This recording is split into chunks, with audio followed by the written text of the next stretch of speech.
All right. I think we're at it.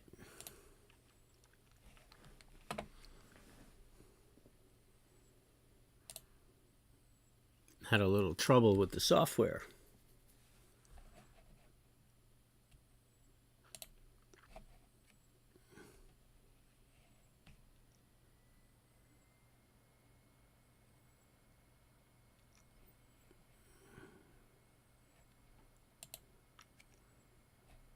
Problem resolved.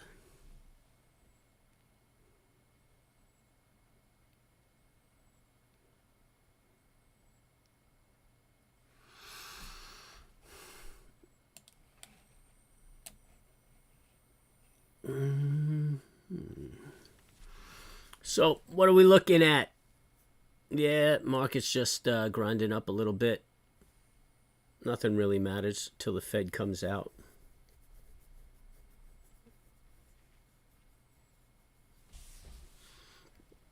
So, you know what my focus is.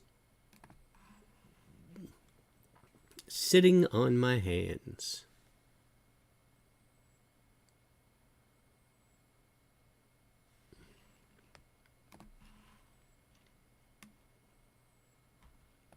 And what a wonderful place for my hands to be.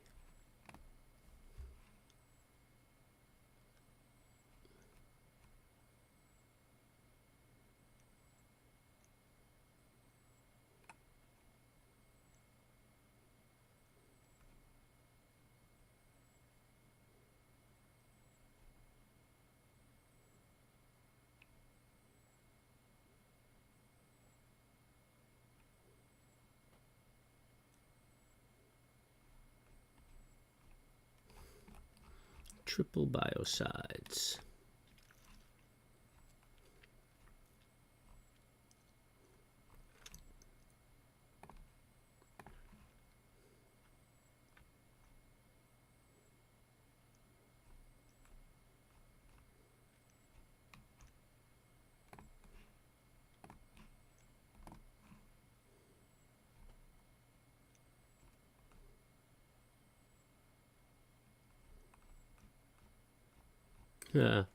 Now they're using fat chicks as models for clothes. We are so politically correct.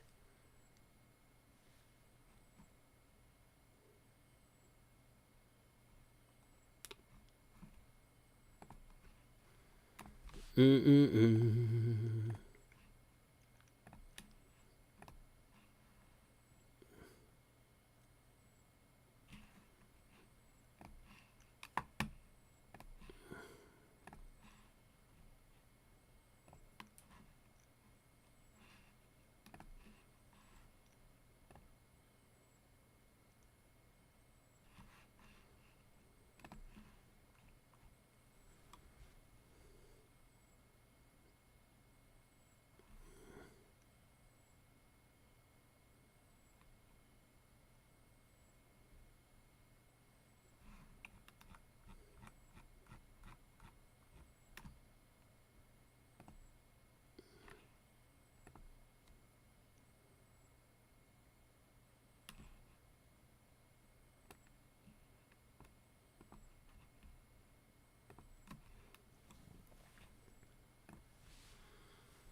Hmm.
Hey, what's up, Mr. Williams?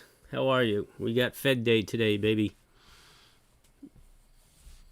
So, you know me, Conservative Dave.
Yep. Yeah, I'm thinking about sitting on my hands. I mean, maybe if I see something sweet, but I mean, we're grinding up. We're grinding up into yesterday's action.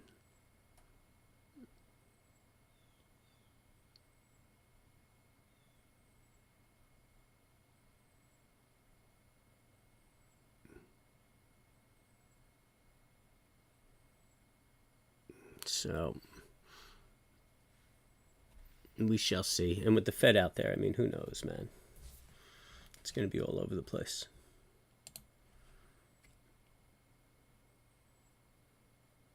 Hey, while you guys are listening, do me a favor and hit those likes. The likes go a long way, as do the chats. Good morning, Spidey Cool.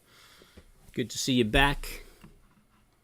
So, Feds out there, I just suggest you take it easy. Try not to be too aggressive in your trades.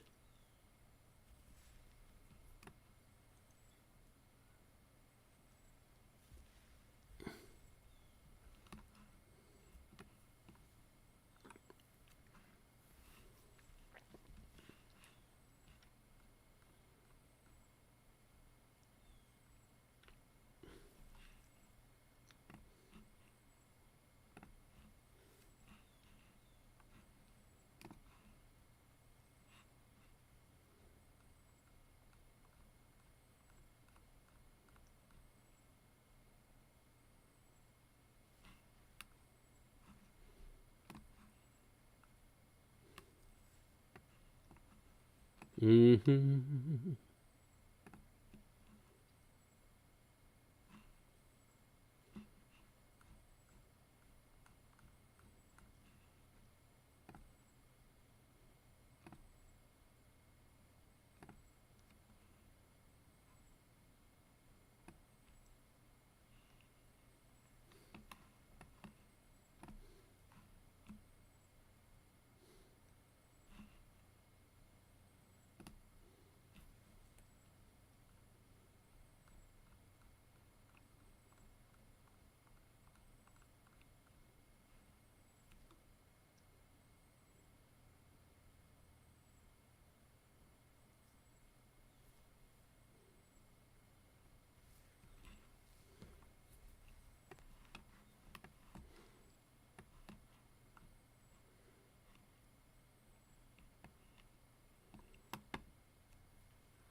Not much to talk about. Markets are just kind of steady. Up. S&P's up 22. Nasdaq's up 57. Dow's up 150. Russell's up 13. Just waiting on the Fed.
Yep, that's it. Miguel, just be patient. Wait it out. Hey, while I got you, if you're new, subscribe, hit the bell, and everybody on 3, hit the like. 1, 2, 3. It goes a long way for me. And really not a lot to talk about. It doesn't even pay to look at the market because, it's all nothing until the Fed does his thing. So it's going to be a boring day. Well, maybe not. If there's a good setup, I'll take it. But it's got to be one charming looking setup.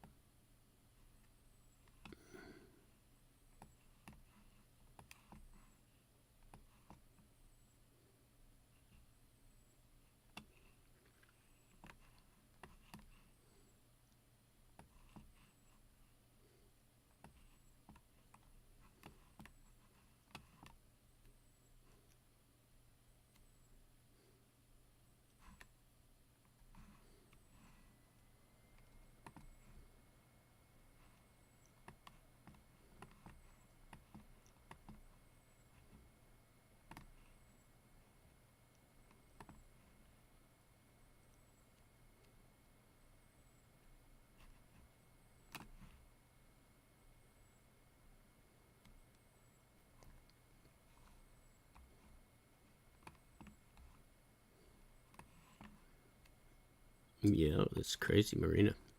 So I'm just looking up and down the Pacific coast at what the marinas look like.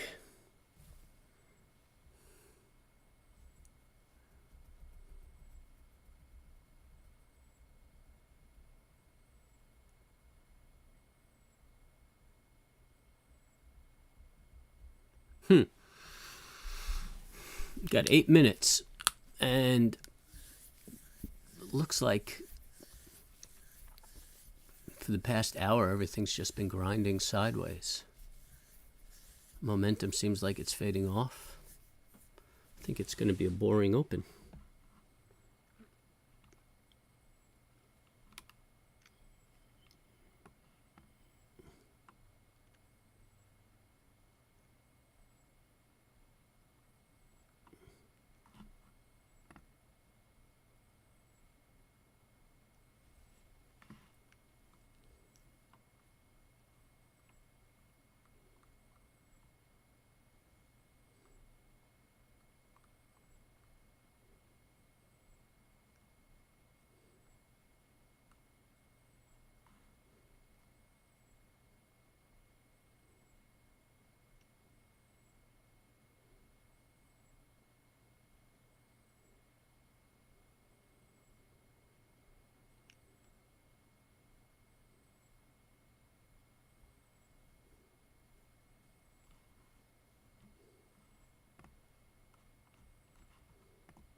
Blame it on the rain.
Hey, what's up, Anthony? Good morning.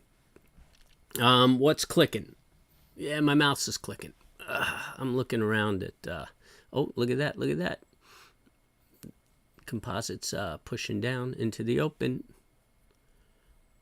I mean, it's still up.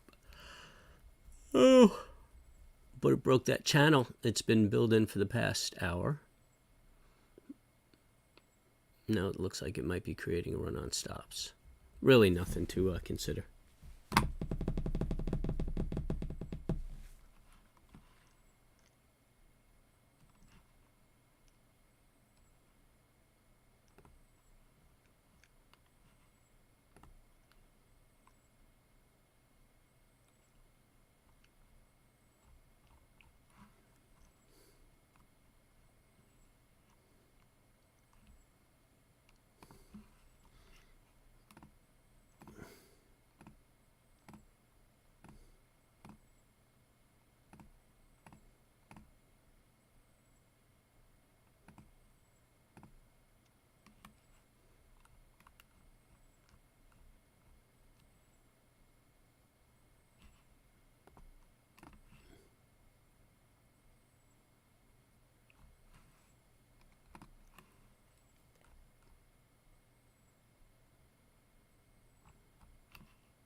Just nothing going on, man. Nothing but the Fed. Anybody have any questions?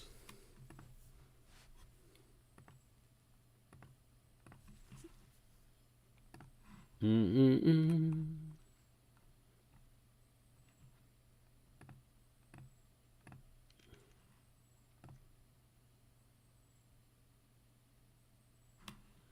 Any questions? Oh, here it is. Here it is.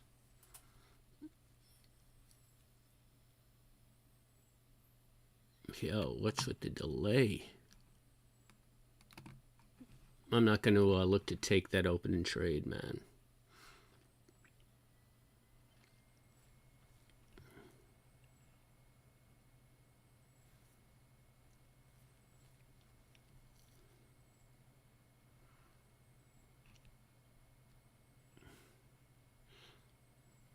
Breaking more of the high.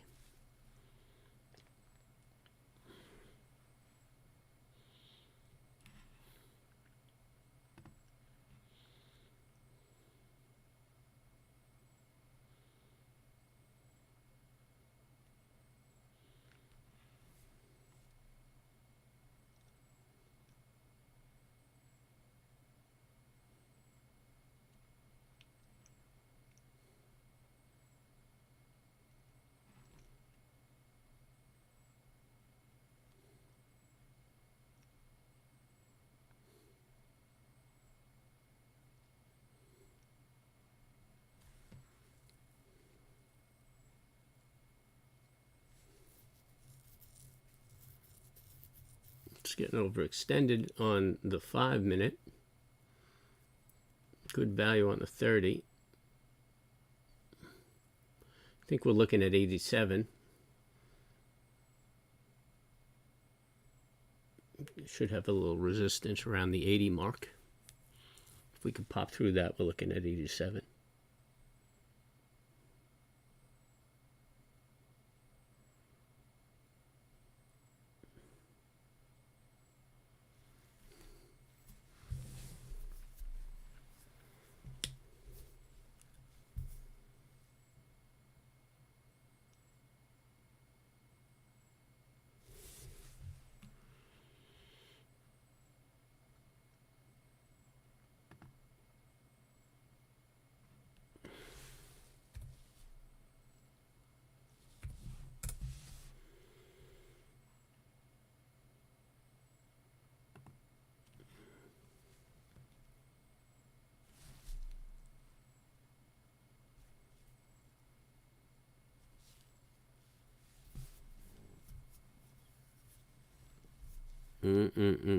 Oh, Amazon is thanking.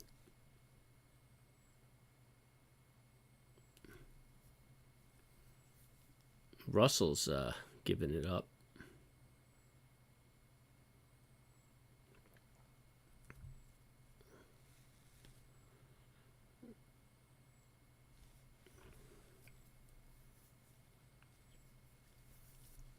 Yeah, see, I'm not even looking for this trade. I'm not even looking for this gap fill. Kind of feels like we're going to be in a range.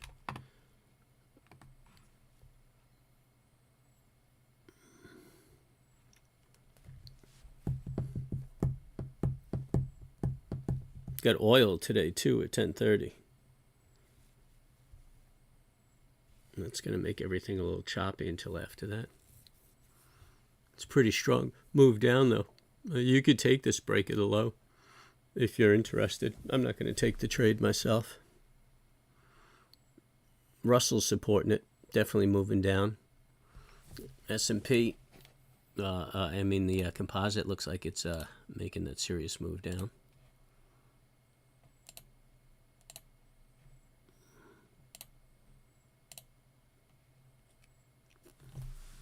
Russell's breaking its low. Looks like it might be going for that. You're not taking this break. No, I'm not taking it, man. I have no confidence in these markets when we get Fed rate decisions. Russell is definitely favoring the break to continue.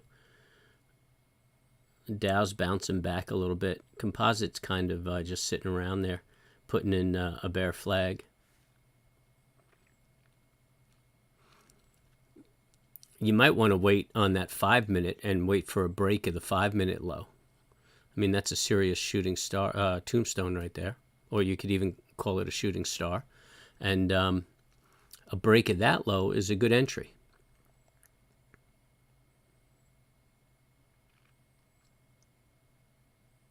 Still not going to take it because I just have no confidence in the market when the Fed's out there. Oh, the NASDAQ just fell apart. So if you took it, might be our... Oh, now the NASDAQ's retracing. See, too choppy for me, dude. I'll even go dry in the mouth calling the market because it's just all over the place.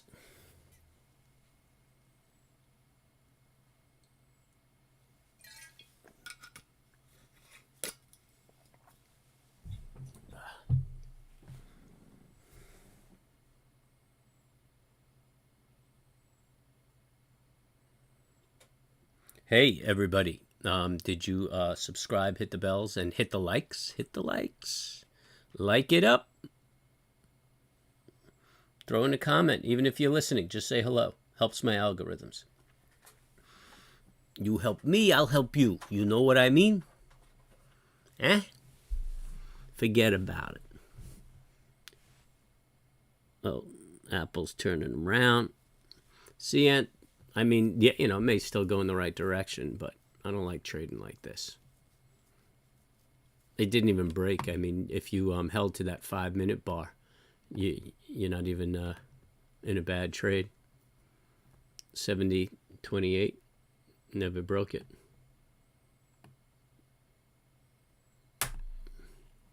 If you jump the trade, then you got the troubles.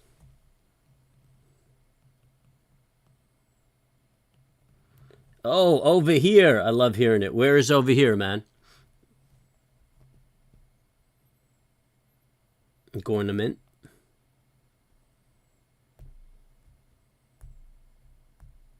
And thanks for adding to the chat. Switzerland. Cool. Cool, cool, cool. Congratulations on NATO. Oh, no, you guys, it was Finland. Oh, yeah, Finland and Switzerland, right? Those are the guys who are joining. The free people of the world unite.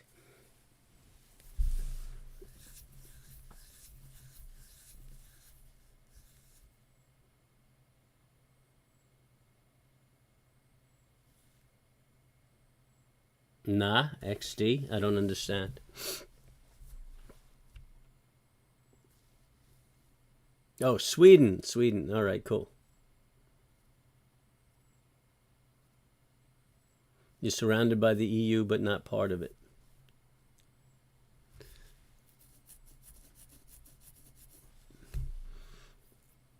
Oh, well.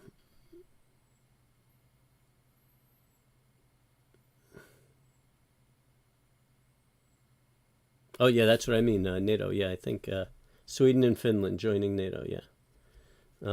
Yeah. All right, cool. But, hey, Switzerland, beautiful country.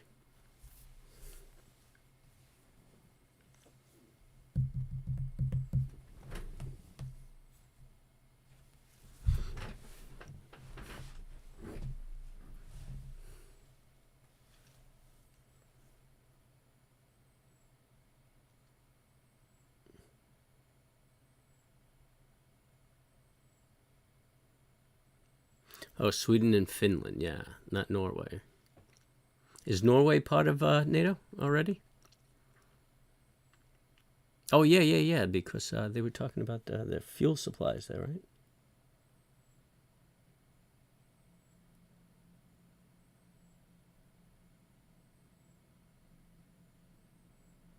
Oh, hey, happy to do it for you.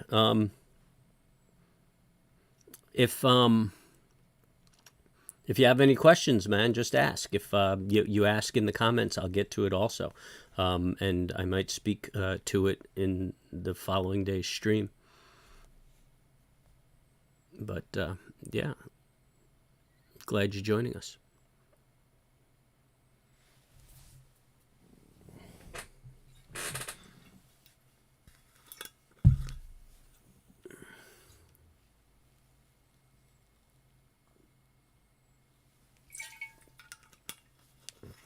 So already we see the chop. We had a break to the high, a break to the low.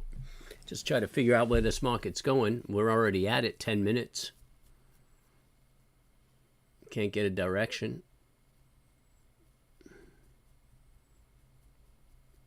The Russell looks like it almost closed its gap right here. And the Dow doesn't look like it has any interest in closing its gap.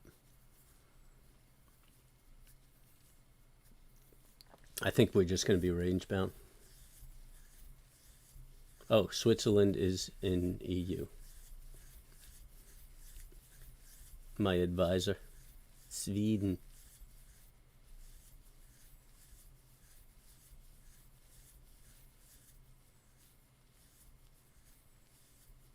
Yeah, well, they're not going to put the Ukraine in the EU until the war is over. Or in NATO until the war is over, because then everybody's going to have to jump on board. And, you know, I mean, then it's a world war. But once they resolve this shit, I'm sure they'll roll them in.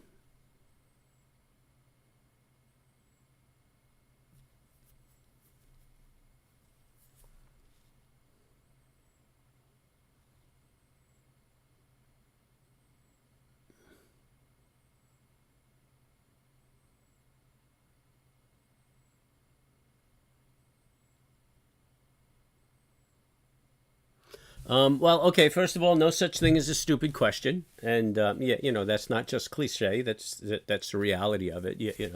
I mean, we were all in your position and started there. So yeah, that's fine, man. Ask away. And yeah, as far as books, I would just focus on learning price action. Anything around price action. Don't worry about indicators and all that shit. Understand price action. And once you could trade on price action, then you could add indicators to complement what you're doing with price action. But yeah, you'll see, I mean, 90% of my trading is just price action. And then I look at my MACD or my MACD, and it kind of confirms what I'm doing. But that's really all I'm trading with. If you look at all of these, I mean, this is an Ishimoto cloud. It gives me some perspective on the market, but unless there's a lot of volatility, it doesn't really play a role. So this is just my MACD, and really that's all I need. That's what gets me in. So that's interesting right here, looking at that 5-minute chart. If we break to the upside, we're going to close that gap from the 20th. I'll bet that's what happens in the afternoon. One way or another, we're going to close a gap. Either this gap right here or this gap right here. Based on the Fed, I think they'll be waiting for it. You also have to consider that most traders are focused on the oil report. So the market is usually kind of choppy before the oil report, in my experience. There are lots of people out there who would argue that that's not the case, but in my experience, that's how I feel about it.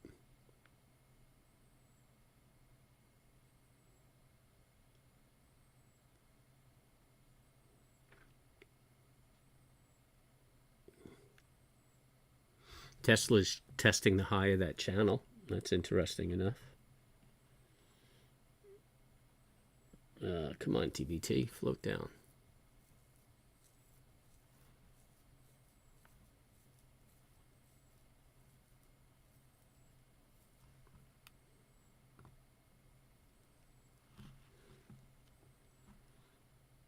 So who listened to my video this morning?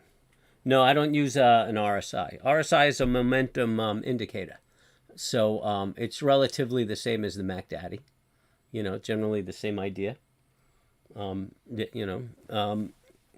MACD is a momentum indicator. A lot of people use the RSI as an oversold, overbought indicator, but really it's showing you momentum. So when you think that things are oversold, you probably should be selling because it's showing momentum in this stock. So, for a scalper, that's how I view it. But like I said, there's no law. You know what I'm saying? There's no silver bullet. There's no magic indicator.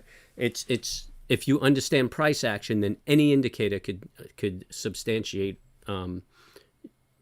your view on your price action, and that's what you want. You just want confirmation from your indicators. I don't trade indicators. Some people do the crossovers and shit like that. I don't do that.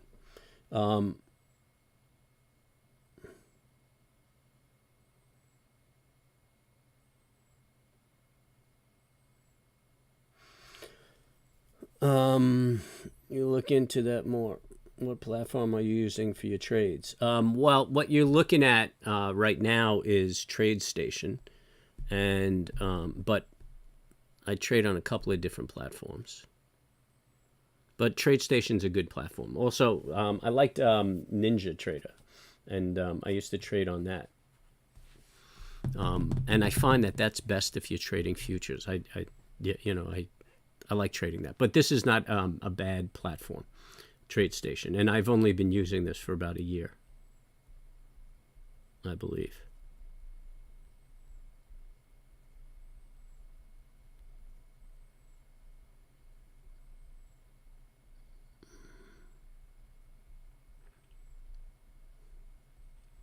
I think we're going to get a bounce in the market.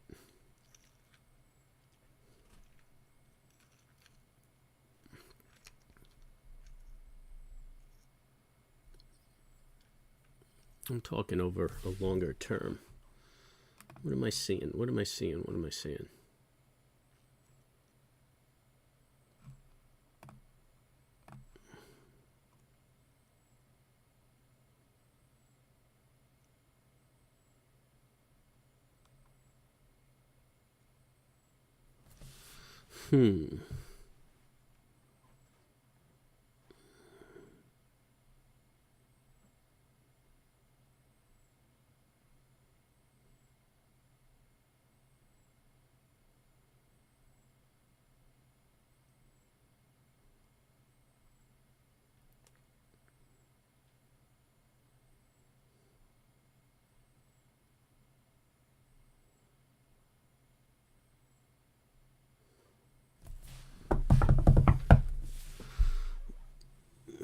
What do you think, girlies?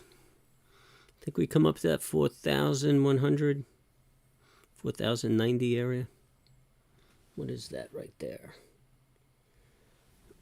4060.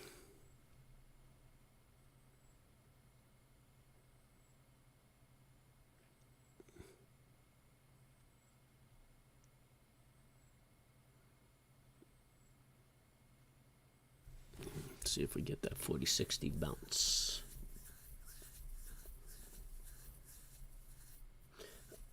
I don't think I'm going to get on TOS. Why would I? Why should I get on TOS?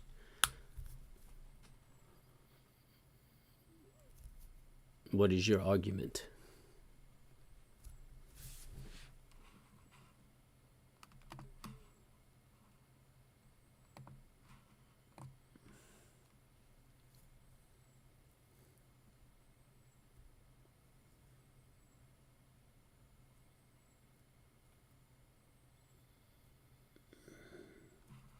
We get through this 80. Well, actually 84, then 87. Yeah, 87 is a pretty good number.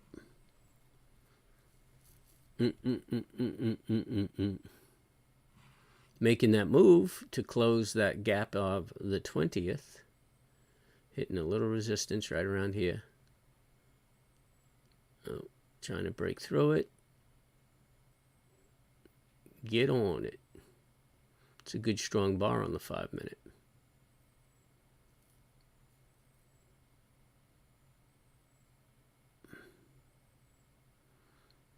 We got 87, and then we're looking at about 97.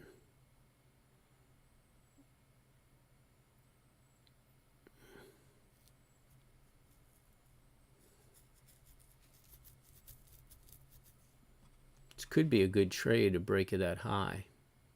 It's getting a little overextended on the short term. Might just dip into a consolidation. When I dip, you dip, we dip.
Andor, you going to tell me about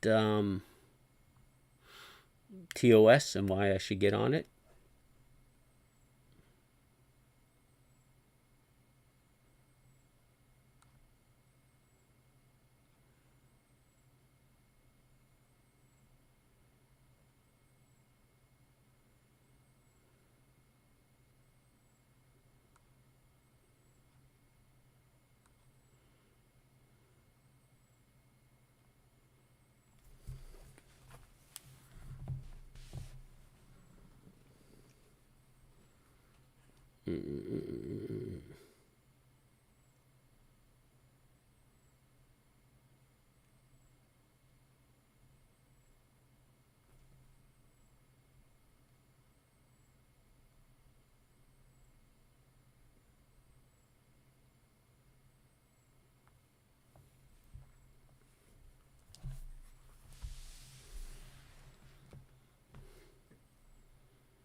Man, just can't get legs.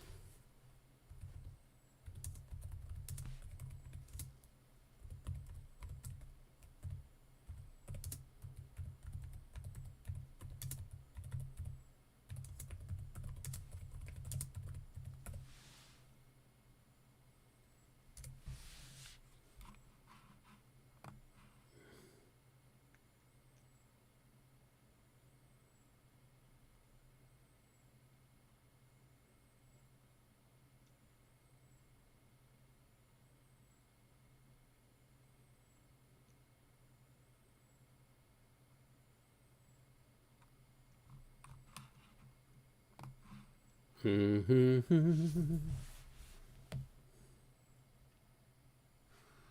not sharing, Ant? All right. No TOS for me.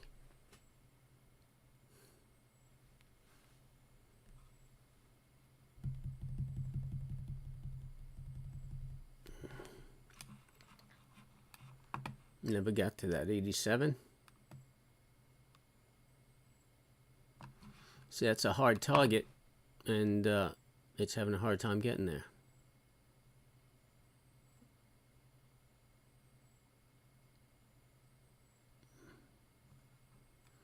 Could watch that flag on the 5-minute.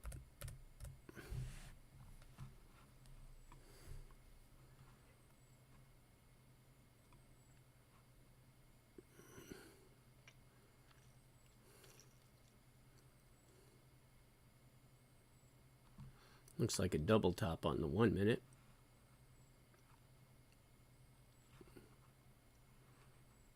With the bearish divergence.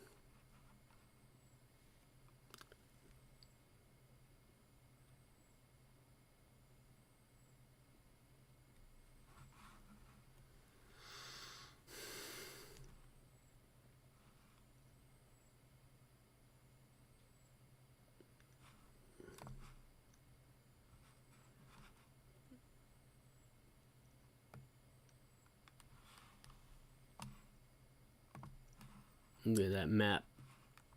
Heat map. Looking mighty green. Oh, banks. Huh, that's interesting. Meta. Semiconductors are mixed. Technology's looking rather green. Energy's looking green. Sure, Putin's adding a boost to that.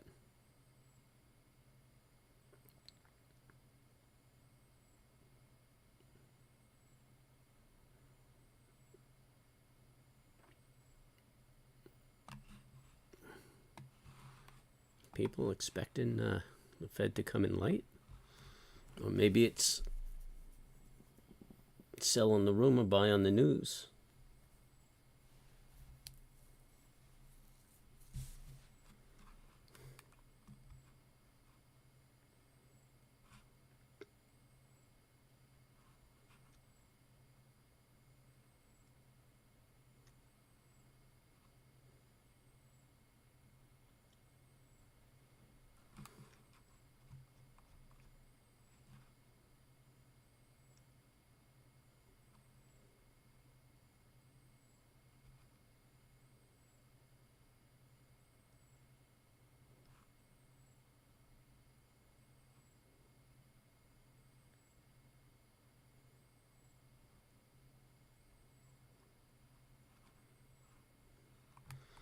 It's a hot time for insurance providers.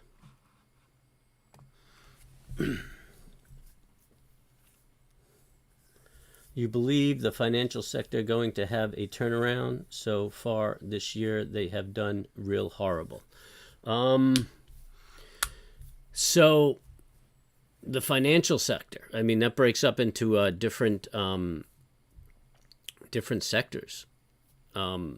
I think trading firms will have a decent year. Banks should turn around and pick up. I mean, if they keep raising interest rates, these guys are just making more money. Unless we get defaults on loans. I mean, you got to be careful of some people who are doing like prime markets, like Schwab.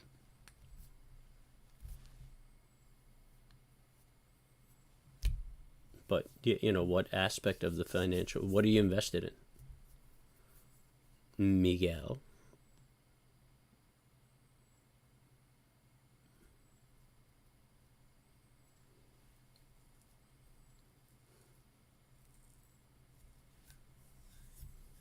Banks. Well, yeah, I think banks will turn around. They're going to reap the benefit of the rise in interest rates. But I think the issue with banks has been that there's been a hit to their revenue stream because the regulators are getting bitchy about all the fees that they're charging, and they're abusive. I mean, Wells Fargo was, and really B of A. I mean, some of their overdraft charges and things like that. I think they were banging people out like $34, $35 an overcharge fee or something, I believe I read. I mean, that's crazy. Yeah, I mean, other banks are charging like $10. These guys are like 3 times the amount. And then their monthly maintenance fees and all the service fees. So the regulators are getting up their ass. As a matter of fact, I think Bank of America was caught up in a lawsuit and had to do a settlement over egregious overdraft and banking fees. So yeah, there was a hit to their revenue stream.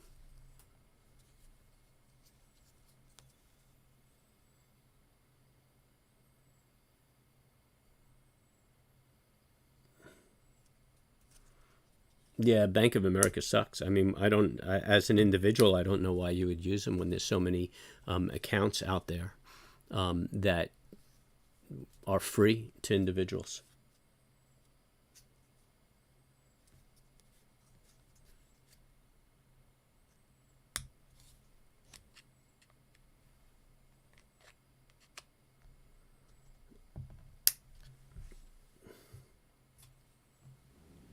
I don't like them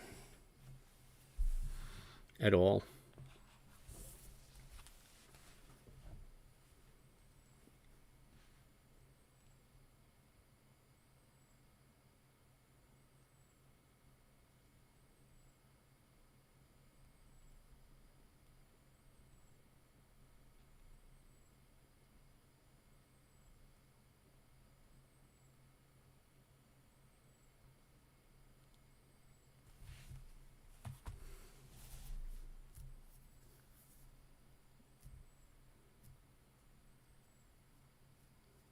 You don't have to cancel your Bank of America account.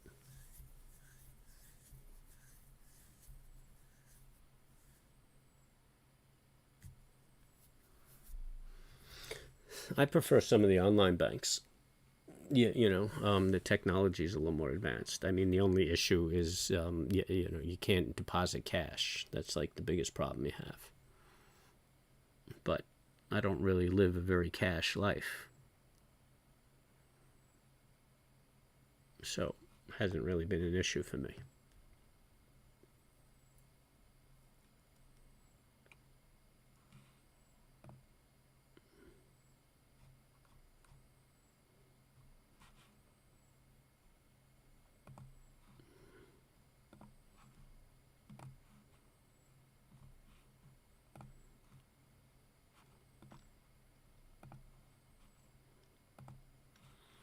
To all the girls I've loved before.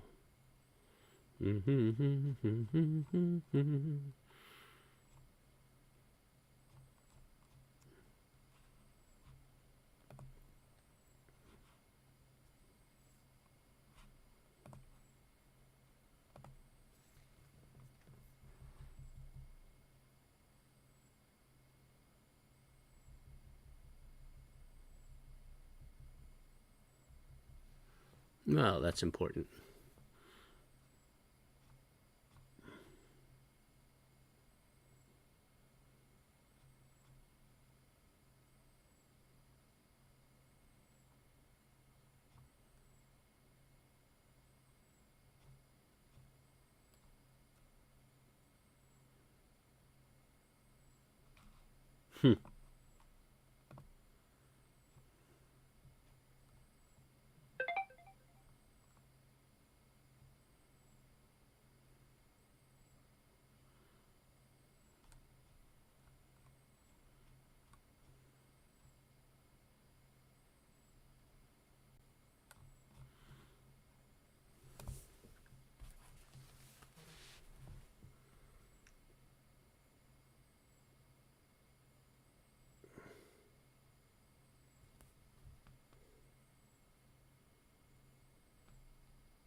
That's a really nice one.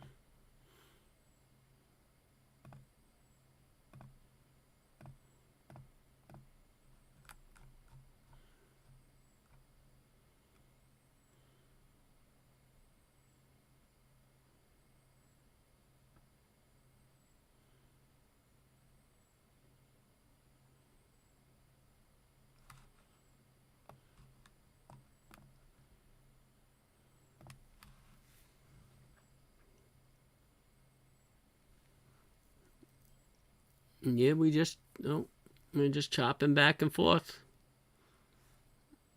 You could put in your opening range.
Yeah, there's nothing to worry about.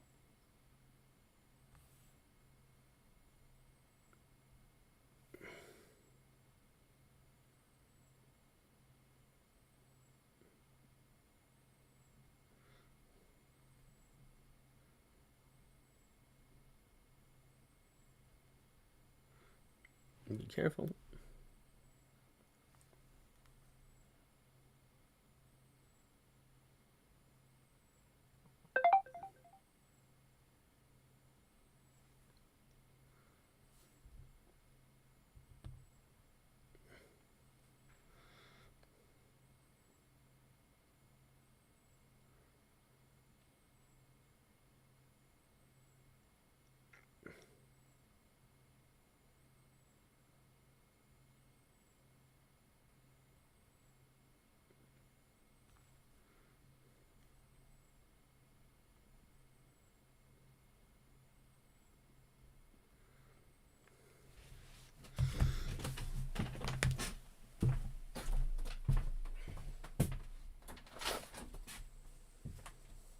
Good day, sunshine.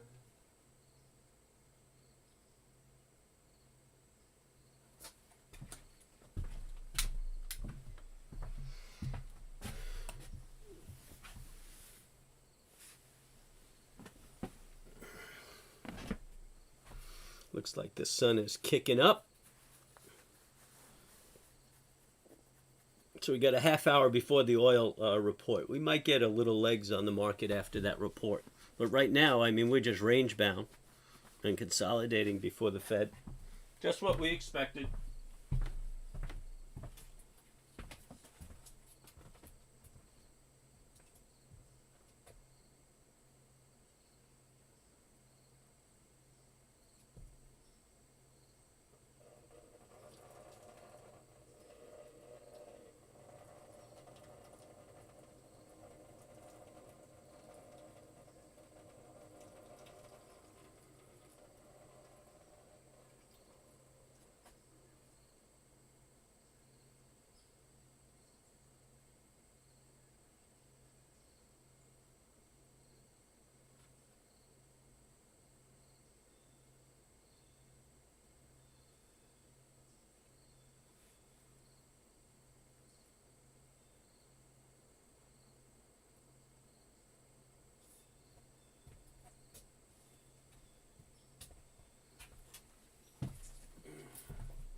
Just ran outside. There was an eagle chirping up.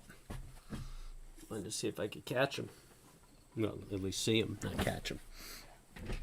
But he was elusive. Main bank, not worried. My furnace, I just made a pre-water heater.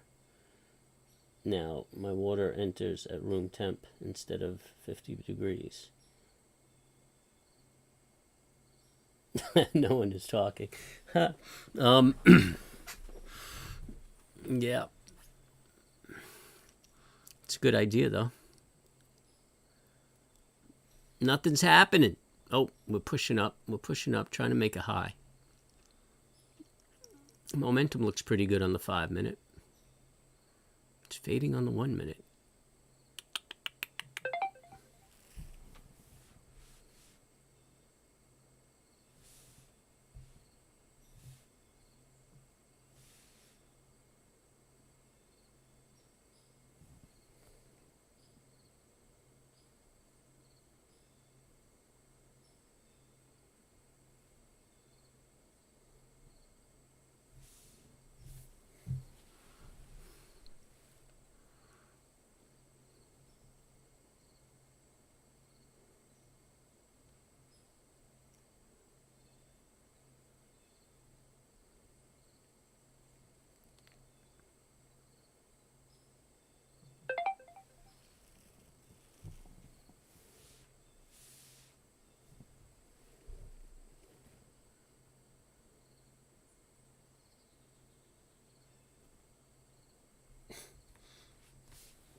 Composite's moving up, but we're still inside the day right now. Guess we're testing the opening range high on the S&P. That 2 minute momentum is just fading, and the 5 minute's getting flat.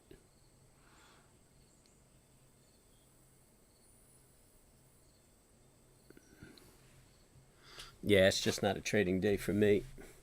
37 contracts traded at the high, I'm hearing.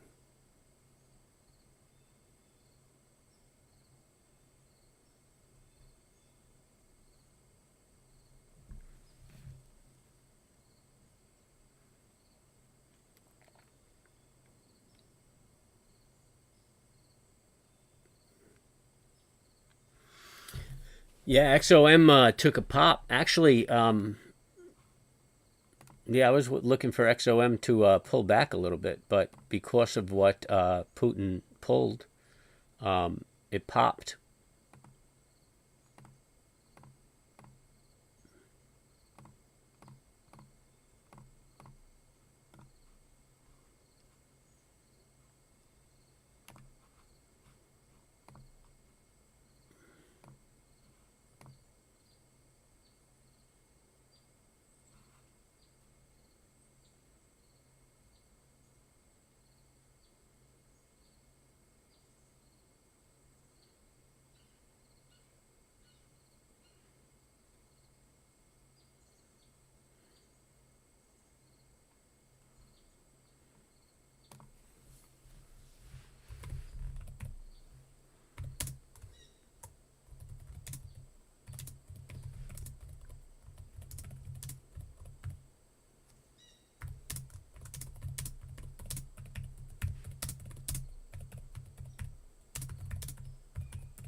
look at the letters. Don't worry about the color.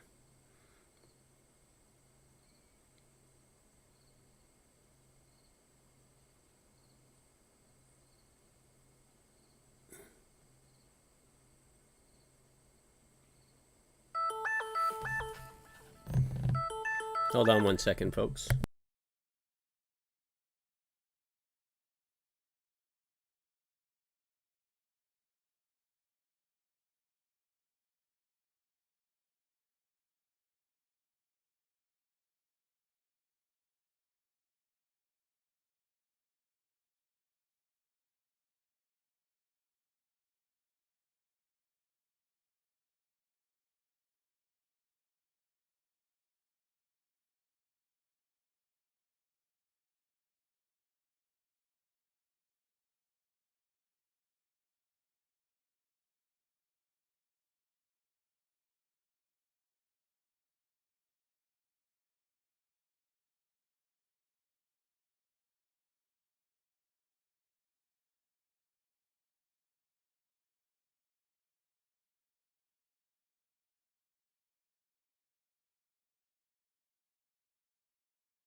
All right. Just had to straighten Biden out.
Wow, what are they protesting about in Iran?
Yo, they're kicking it up in Iran, man.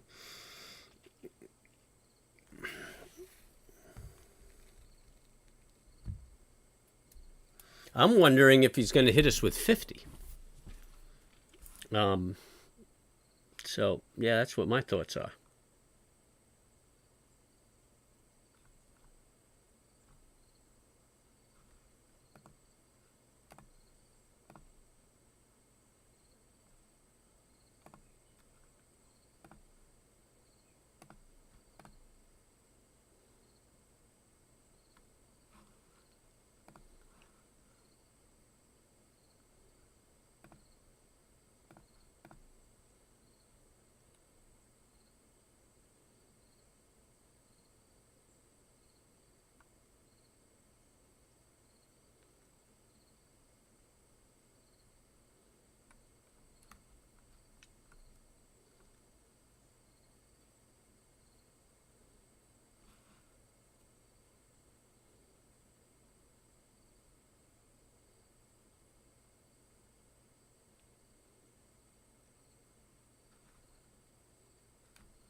Everybody keeps saying that, right? But get it over with already. But they say get it over with a 1 point surprise when he was talking about 25 to 50. And now there's some people saying he should do a 1 3/4 right now and get it over with. But yeah, I mean, and then what? Turn around and start reducing? I mean, the reality is that there is an effect going on. And this isn't really a resolution.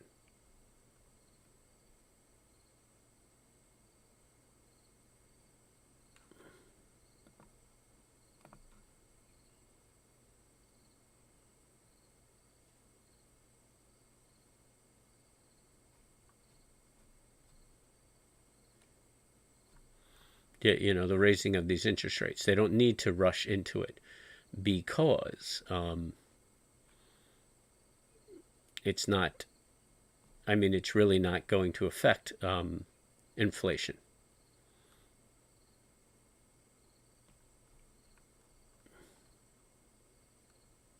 And I think they're aware of that. But their goal is to get the inflation, the interest rate, to a normal rate.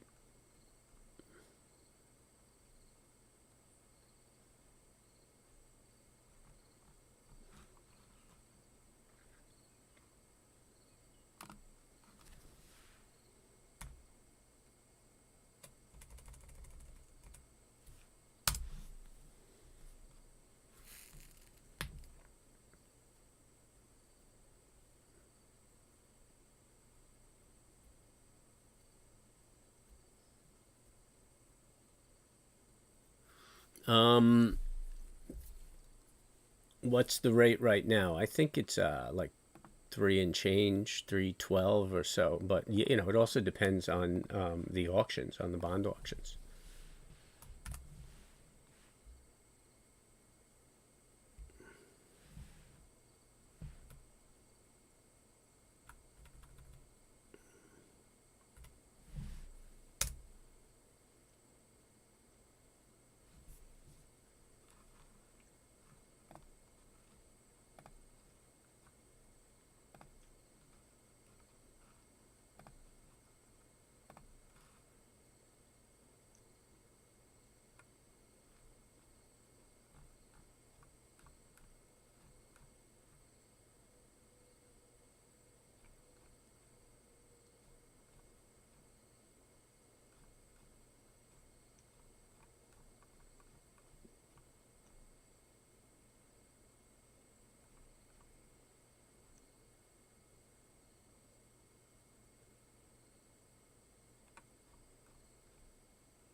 No, looks like we're trying it again.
Here we go, busted through.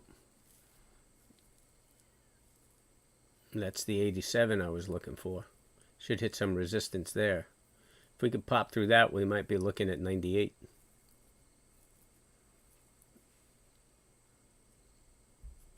All the markets are going in the same direction. Oh, and oil is about to be out. Oil should be coming out right about now. Should see a little reaction in the market.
There she goes. And that's why I don't trade before reports.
Choppy, choppy, choppy.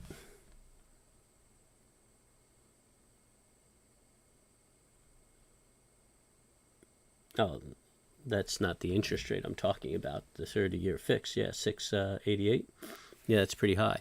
Yo, when I first bought my first home, I was paying 9.75 on a 30.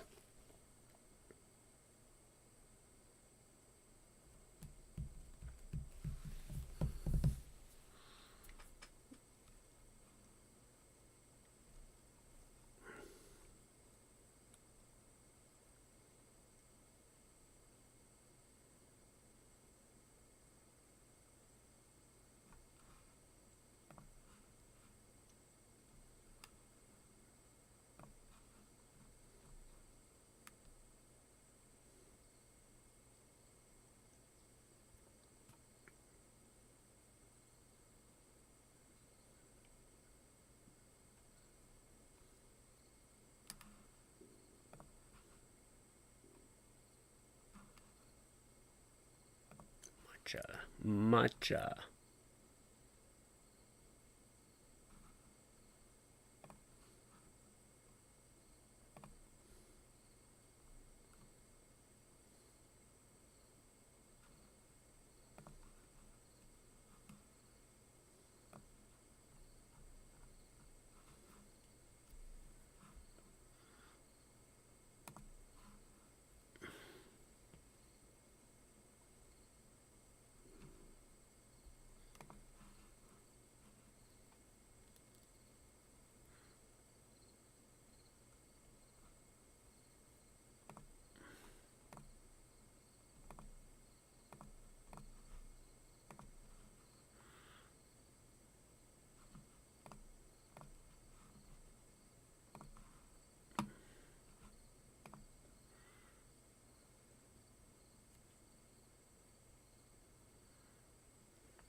Oh, this is on eBay.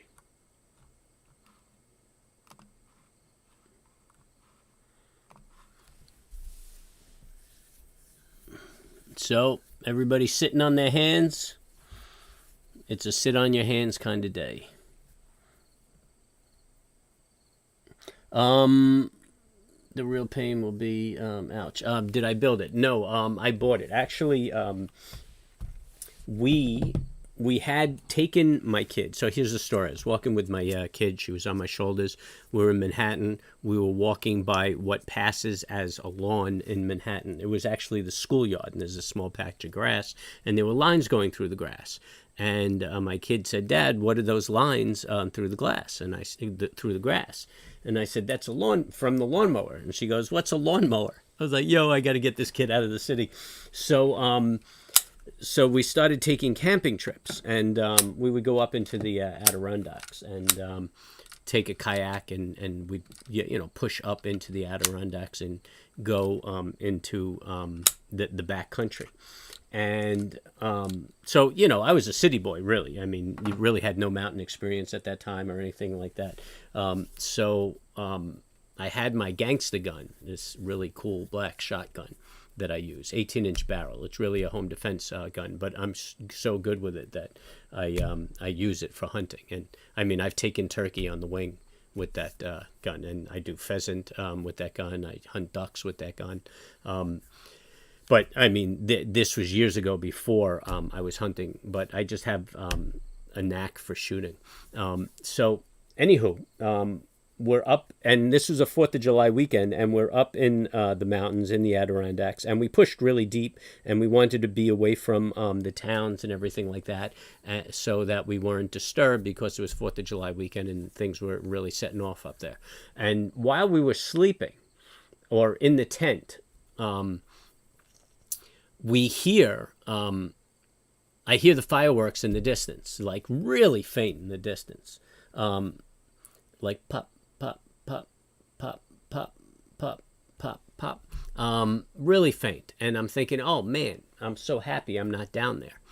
And then I started thinking, like, yo, every animal in the forest is headed this way, after these fireworks start going off. So then I'm laying there, and I noticed that my wife rubbed the kid down with some moisturizing cream or something. And like, I'm laying there thinking, this kid smells like a fruit roll-up, and we're in the tent. So we're crashing out. Then around 2, 3 in the morning, I hear something crashing through the woods, and it was a bear.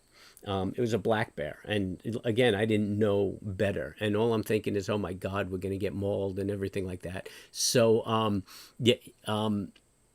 I tried to scare the bear off with a horn, and it ran off and came back, an air horn. And I couldn't get this fucking thing to leave. And what I realized was that it had cubs with it. So it wasn't really going to run that far that fast.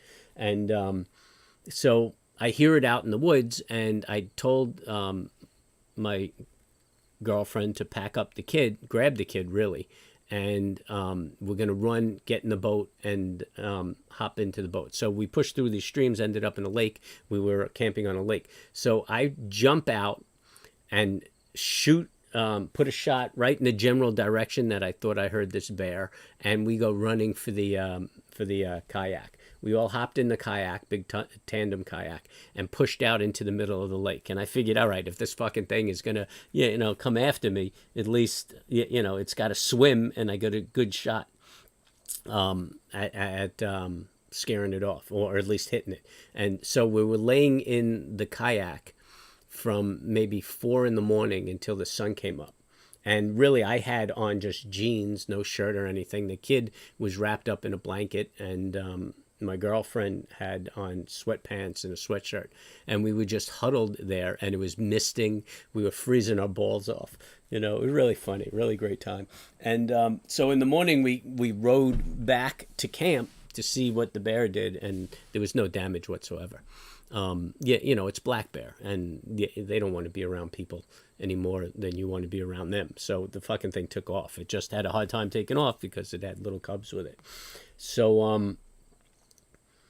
So we were supposed to be there for like another 2 or 3 days. We were like, fuck this. We packed everything up and went back to the city.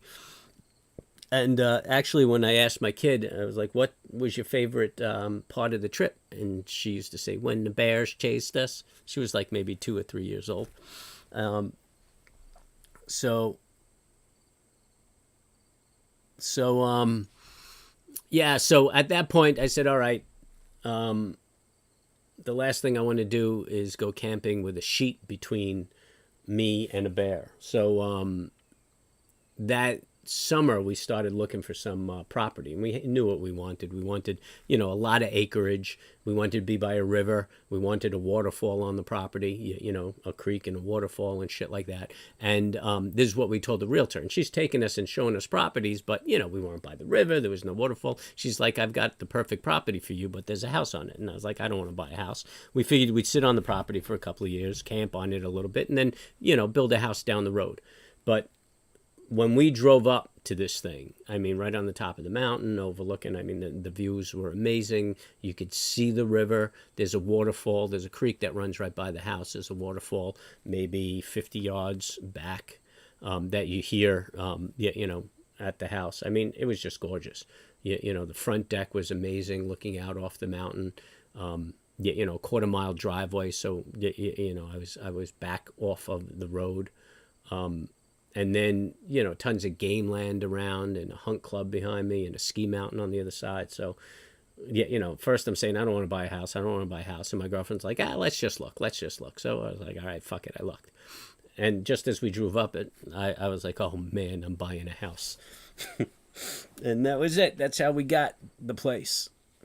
But it was cool, because I worked a lot all the time, really didn't spend much time with my daughter. And then I started, shooting up here on the weekends. And really, I'd get out of the office on Friday.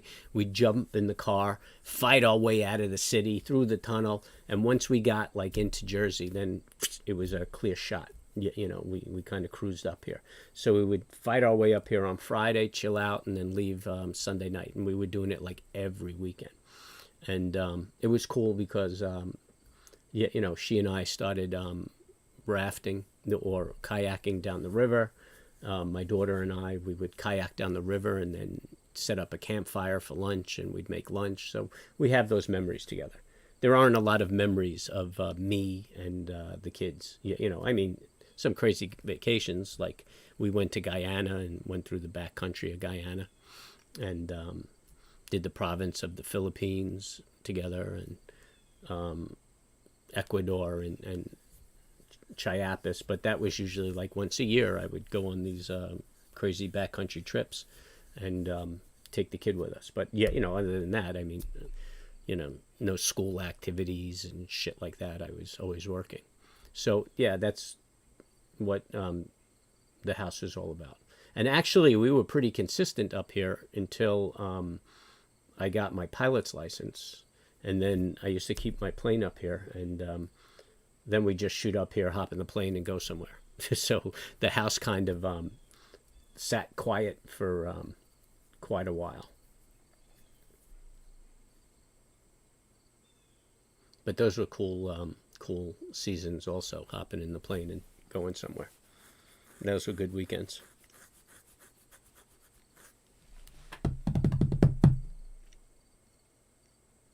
Then I had my first heart attack, and I don't take statins. I don't really like to take medications. I just manage my cholesterol.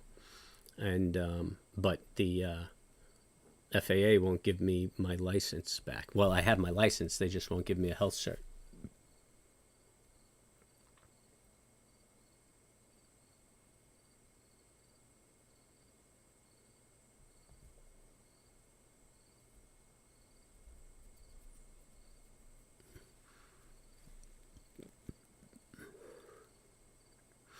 Yeah, we were up around the New York area in the Adirondacks. So now everybody's old, and then ultimately my second daughter was born, and we all spent our time up here. And then actually we came up here for a while, and we did some homesteading, and the girls loved that. I mean, we had livestock on the property, and they were raising chickens and stuff like that, and that was cool, but the schools up here were so subpar, man. And my kids are nerds. So, I mean, they didn't even have to open a book, and they were like straight A's. And I was like, yo, you know what? This shit is so easy that when they hit college, they're going to just have shell shock because they're going to have to work. You know, so I was like, you know what? And then not a lot of opportunity for them, you know, because they are creative and about the arts, and they don't really have very strong arts programs up here. And then my oldest is a computer nerd and a mathematician, and they didn't have anything to support that either. So we wrapped it up and moved them back into the city. And then my girlfriend too, who had spent, you know, like 15 or 16 years just raising the kids, wanted to get back into a career. So, and up here, I mean, you know, there's really no opportunity for that. Unless you want to be like a country doctor, which is not her bag. There we go, back into the trading range. We're looking to address that low. See, maybe we'll close the gap to the downside. More just range bound, man. There wasn't even a trade I took, and logically so. You could see by the movement. I mean, really an hour and a half into it, and we're pretty much the same place we opened. Not really an expanding market. So anyway, that's the story of Dave. Dave in the house. So now the place has really developed over the past 20 years. And I mean, so I got you know, quite a spread, and I'm actually looking at, because we had, yeah, she's a mathematician.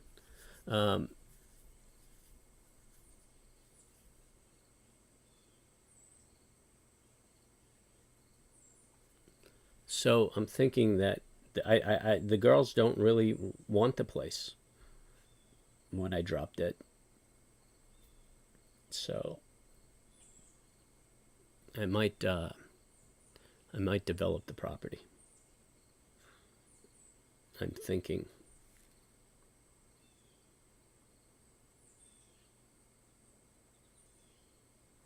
It's just not their bag, you know.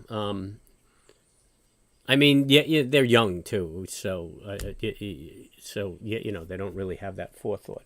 But it depends on the directions that they go. I mean, they're both could end up, yeah, you know, I mean, they could work from home based on their. My youngest is 17, and my oldest is 23.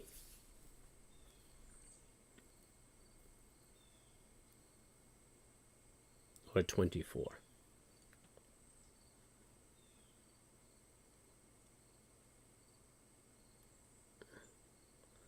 But my oldest is really an eccentric and a hippie. And yeah, they're young. So yeah, they don't really know what they want. But I mean, it's just I'm not moving very quickly, especially coming into this economy. I mean, once the economy goes to shit, then I'll stop building and wait for the return. But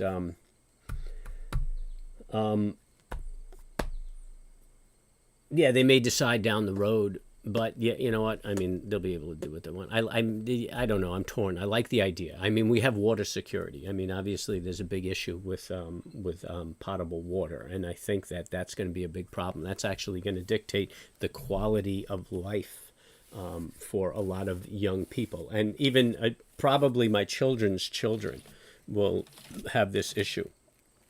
But I mean, I'm on a huge water table, and I have permits, and I got them in case they start changing the restrictions, and it's all grandfathered in. But you know, that's the other thing I'm thinking about is my family legacy will have water security, and even food security, because I mean, they could raise their own food. They could, yeah, you know, they could hydrate their lands, and potable water is going to be a big issue in the next 20 years. I mean, you already see, I think Iran is water bankrupt already, and a few other countries have already declared it, and you're going to see that more often. And you're actually going to start seeing it in states here, yeah, being water bankrupt.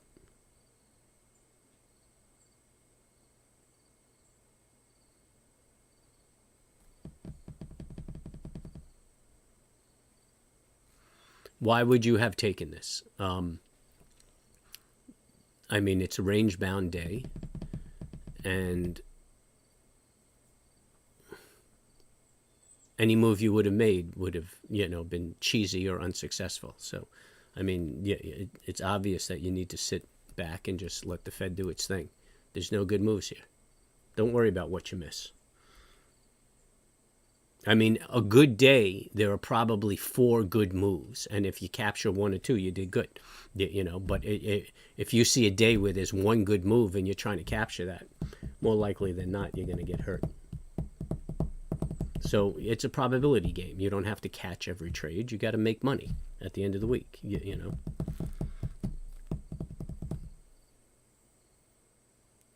There's a big and you know what? We're polluting water by the billions of gallons a day.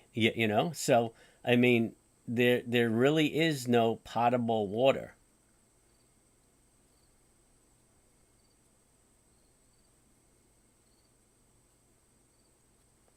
There really is no potable water. Yeah, and 90% of what is potable is accessible to about 10% of the world population.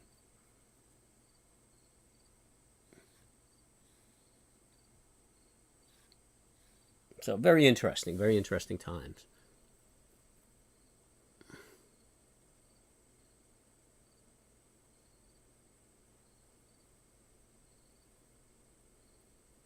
So anyway, that's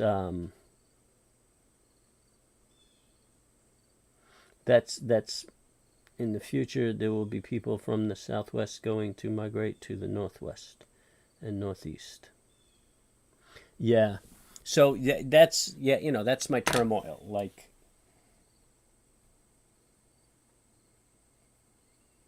you know, really, what do I do with the estate? I mean, do I worry about my future generations, which they just don't have an interest in things like this, but they are going to need that water security.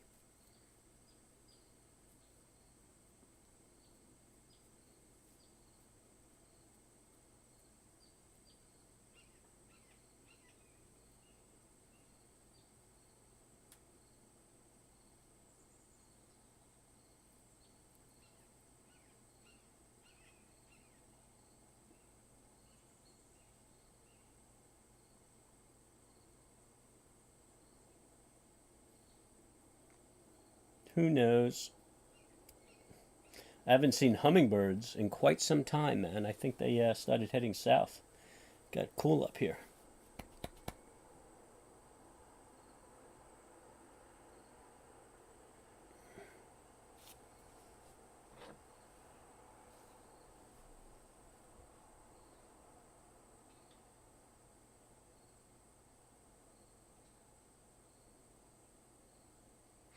No, my kids don't care because they generally don't care. They're not impressed by money. Yeah, if you looked at them, you wouldn't think that they were, dripping in money. Especially my eldest. You know, you would think she was a starving artist. I mean, she's a beautiful woman, and she's very interesting, but yet, she doesn't even deem that as success. Like, she thinks success is just satisfying your desires in life. So I guess if you're about that, yeah, if you're me, then that's success because that's what I like to do. But for her, she's very into like self-sustaining lifestyle, and she likes to be close to nature and live as close to nature as she possibly can. She likes to create things and use her mind, and she's like never interested in the pursuit of money. She hates the whole concept. Not hates it where she speaks out about it, but she just doesn't conform to it. She's, very strange individual. And she's not rebelling against what I have or what I'm like, because it was always me. I mean, I partied up and went to great restaurants and hotels and shit like that. She never, she'd come along, but it wasn't like, oh, could we do this? Could we do that? She was like, oh, all right, that sounds fun. That's what you want to do. So yeah, and my other one, who is one of the most beautiful little girls I've ever seen, man. She's got this very dark complexion. She's absolutely stunning, so much so that it's frightening because, older men, everything. I mean, they're all over this kid. And she's very humble about it. She gets uncomfortable even when people, like, focus or recognize her beauty. And she's very humble, but she likes to dress nicely. She's an artist, and she has a good eye for color and fashion and things like that. And just very beautiful. And I mean, like, an amazing body. I mean, the kid was just blessed physically, and then spiritually, she's a very, very good person. She like appalls violence, and she's very understanding of other people. She's not very judgmental at all. She likes intelligent people, and she just hates violence. Like, even when she was younger, she didn't like violent movies or anything like that. She's just a very good, sweet person, a little too innocent. And she, has no interest in that. I mean, she has her desire. She wants to be a graphic artist and things like that, but she enjoys art, and it's never been about money or anything like that. So neither of them are like that. Neither of them are about money.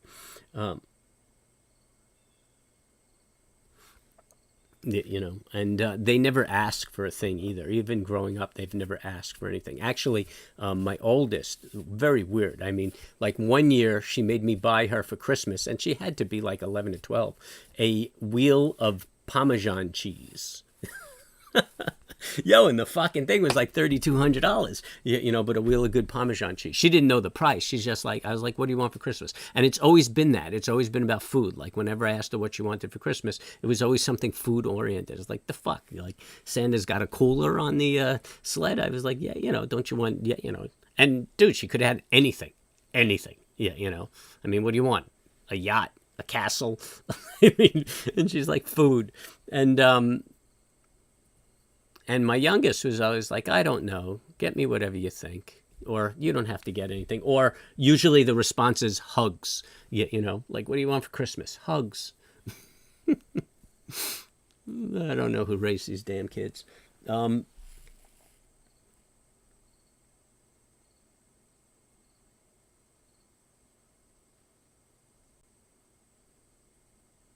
Well, yeah, the security of living, and you can't do it without money. But they don't believe that. Like, my oldest just wants that minimal lifestyle. She's like building a van right now. She's like, look, I just want to nomad it up. I want to travel and be gone. And she's not asking me for a dime to build it up. I mean, she's doing it. She's putting in the time. And I mean, I'll help her with the build, if she'll even let me. I think she just wants to challenge herself to do it. But yeah, it's a matter of, they know that they could survive because they've lived in backcountry. Yeah, that's what she's after, Wyatt. She does quantitative analysis and stuff like that, and she's a real geek. And she just knows that. I mean, she sets a few algorithms and then hops in her van and goes, and she'll probably be making money trading. But so anyway, they've lived in huts, without electricity. They've lived amongst people like that, indigenous people, for extended period of time, and they saw, people who had nothing. But smiles on their face, lived in huts, one-room huts, very clean, and went out and caught their food and stuff like that. I mean, they've been in the back countries of Brazil and Guyana and the Philippines and even Mexico, like off the beaten track in Mexico, Chile, and not on canned tours or anything. Like when I go somewhere, I just grab a backpack and start walking, and whatever happens, happens. You know what I'm saying?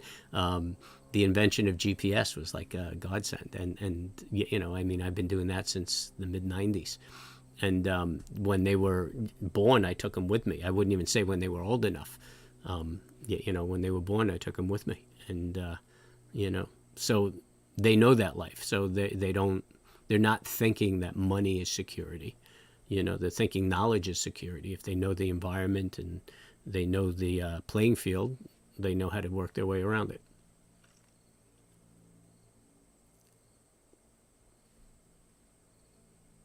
It's just, Americans are just caught up in this preconceived notion of what reality is, and it's not. They're all painted in this box, and I think that my children have found that this is really not real. What we do here. I mean, most of the world doesn't live the way we do, so they've lost that sense of permanence to what the American society expects, or what people assume society should be, or humanity is. And they just know that they could go out, they could catch their food and things, and they've done all of that.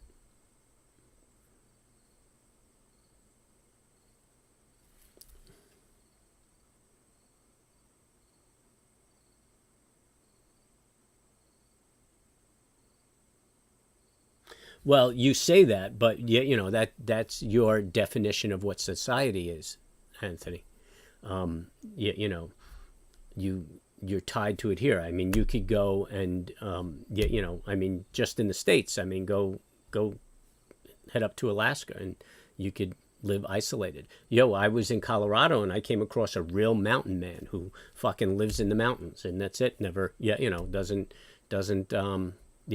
contend with society. And yet, I mean, what is it that you keep getting dragged back to? You could go to the Philippines and have no need for money whatsoever. You can catch food, you can make your own clothes. I mean, right out of the wild, out of the woods. So you don't. I mean, if you want some ease, then you go back into society and what you deem society is. But you don't need that, really. I mean, you don't need that. All you need is food, water, and air, and shelter. It's just a matter of what you're willing to do. Yeah, I don't trade VWAP. So you want to take the break? Go right ahead. It looks like we might be closing the gap to the downside, but I mean, I have no confidence in any of the trades, so I'm just going to wait to see what the afternoon does. I mean, there's a good 10-point move. You pick up 500 a contract if you get the whole move.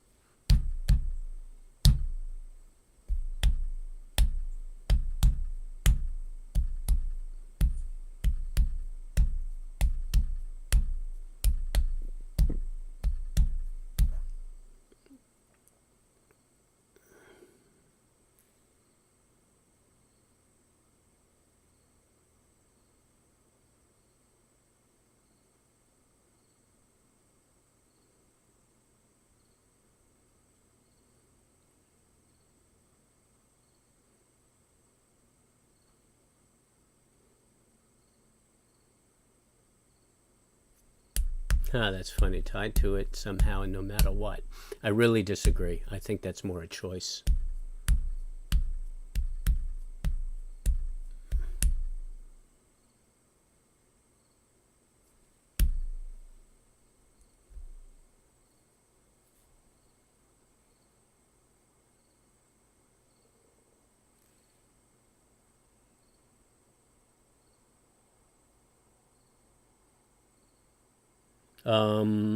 The last thing you said. The last thing you said was pertaining to be what?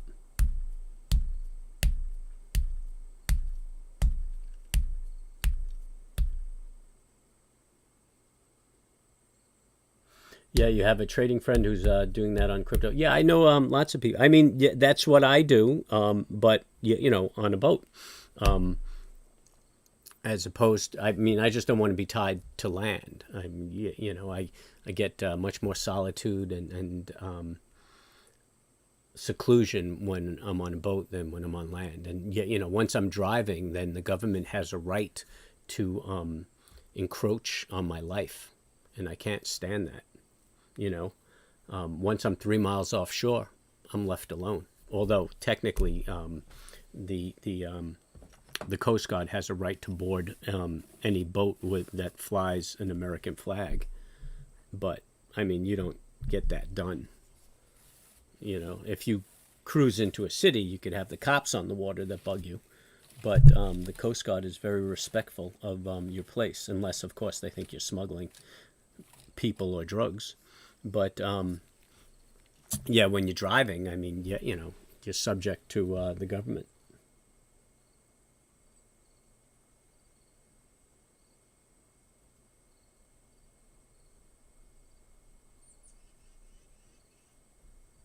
Wow, your father and your kids have no social security number for that very reason. Yeah, that's the case with my dad too, but that's because he's a gangster. So, you know, if it wasn't for me and my sister, you'd probably never know my old man was on this earth.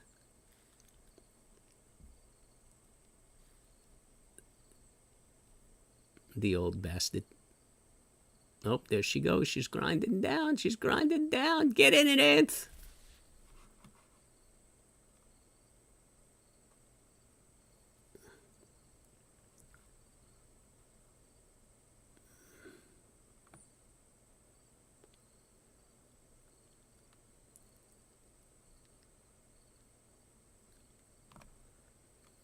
And broke the low.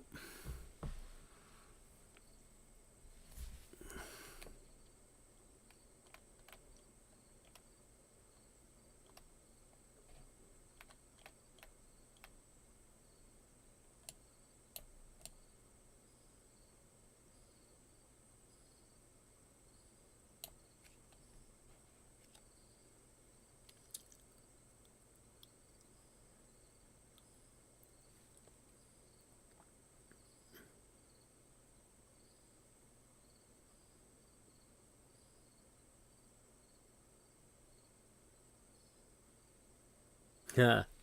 Family Bible and handwritten dates. That's interesting. Sounds like a free man.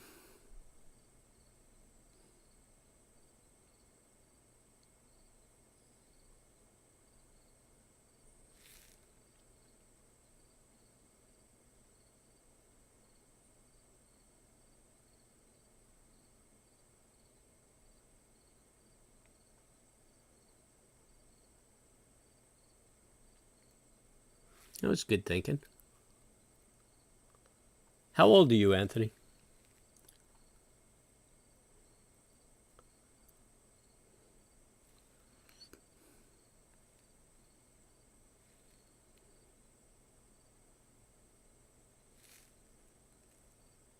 35.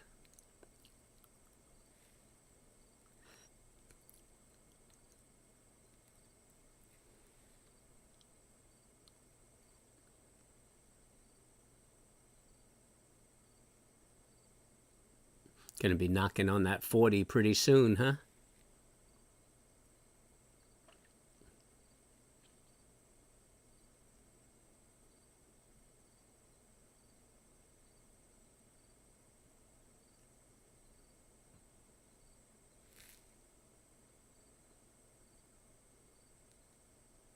Yeah, my head is like that too, man. I know my mental image is of me very young, and every time I look in the mirror, I'm like shocked. I'm like, who the fuck is that? But yeah, I feel like that too. But I've always been immature.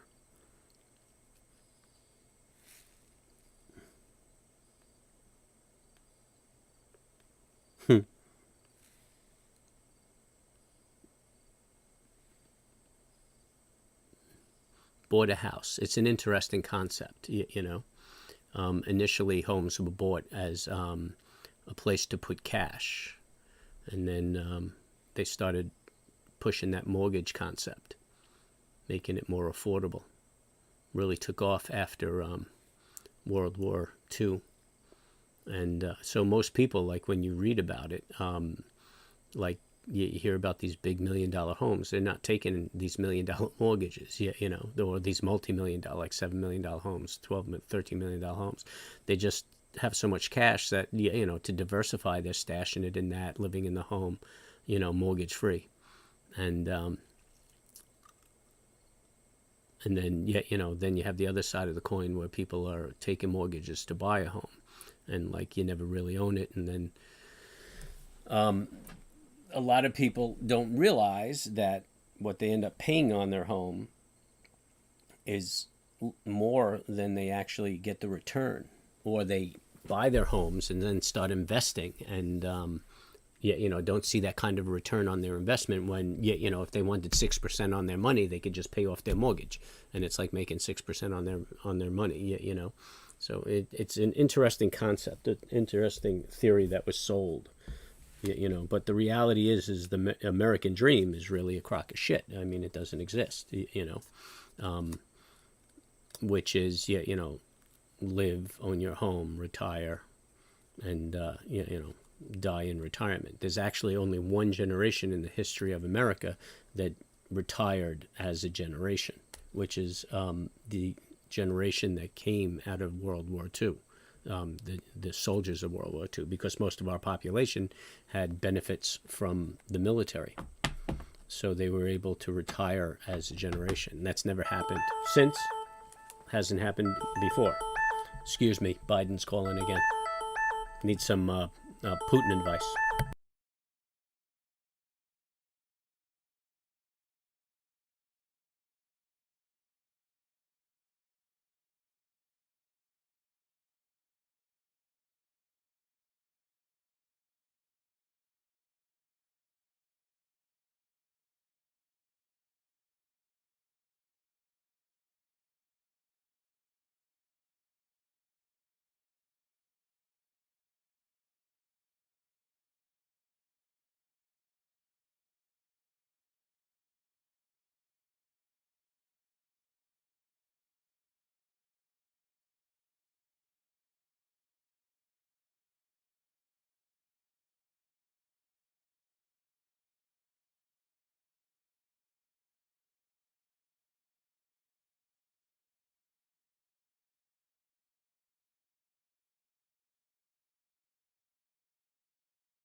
All right, we agree.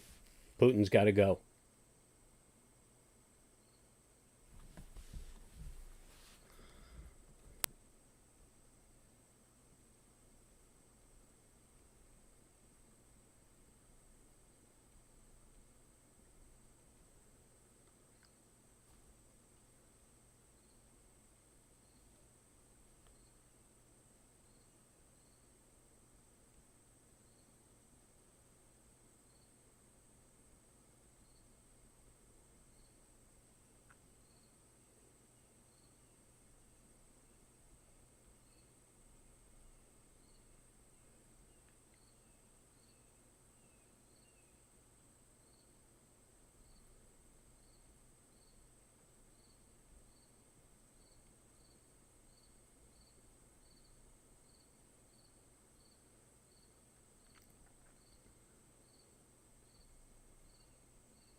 Yeah, anticipating. These are all bad, um, bad decisions to why to trade.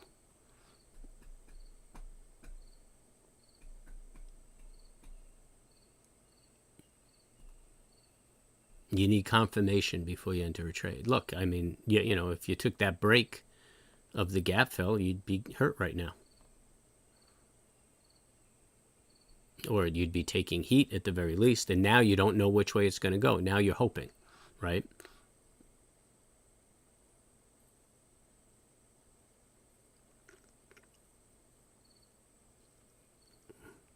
The market's just choppy. It's just not the right time to take the trade. I mean, that was a good setup in a normal market, but there are extenuating circumstances that make these setups invalid. So you make that choice.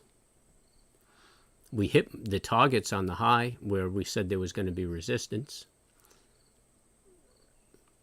and it traded off of that. But because it hit resistance, we can't assume that it's going to go down. We would need confirmation. Although on that 5 minute, that tweezer pattern is a good indication that it's going to trade off.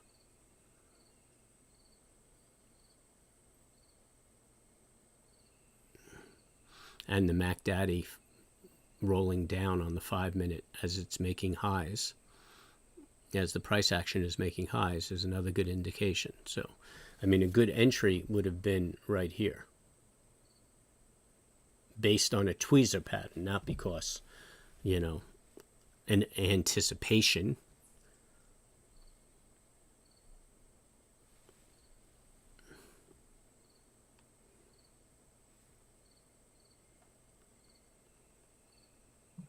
I mean, really, we just range bound. We did nothing.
Mm-hmm.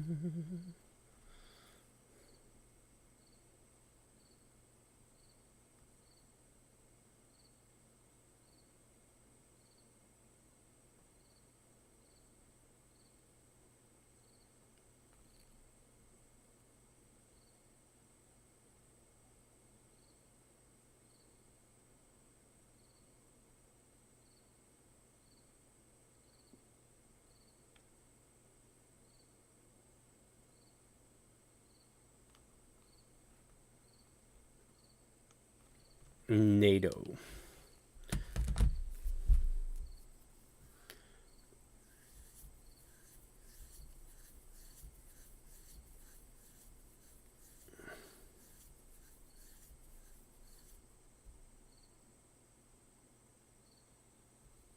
Well, yeah, that you can take the trade, cut it if it's wrong, and take the other side.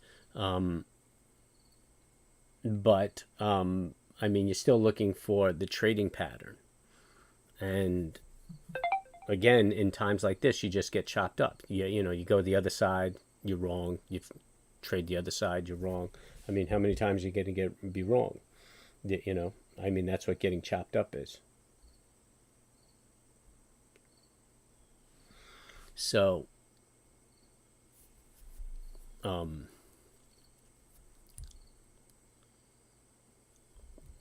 on trending days, it could be a 50-50 chance that you're going up or you're going down, and then you end up making money. But on range bound days, not always the case. And you get days where you just do this, do. You end up blowing yourself up slowly. And if you had 100,000, you're not trading one or two accounts, one or two contracts.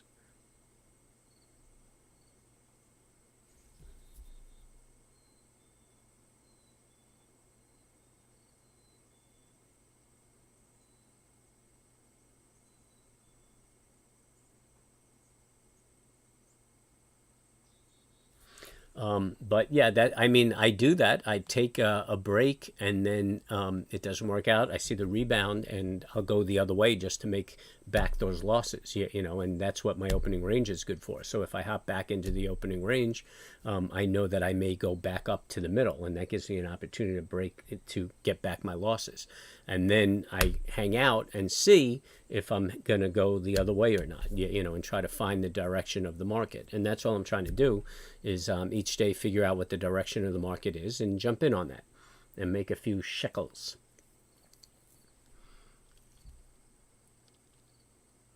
And when you get accurate, it's best to do it in size because, I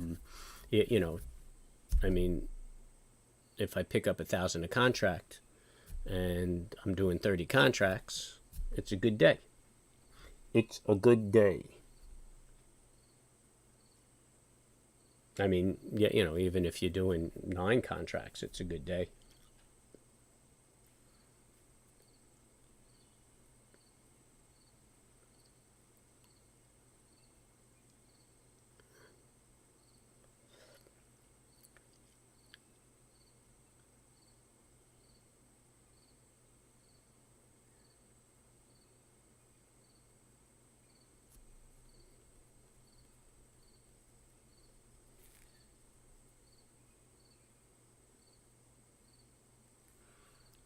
$11.25.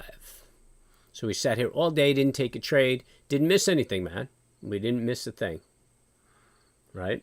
So these are probably your best days to learn because it's very hard to sit on your hands. But today is a sit on your hands day. And that's all right. We'll take it. We'll wait it out. When the time is right, we pounce.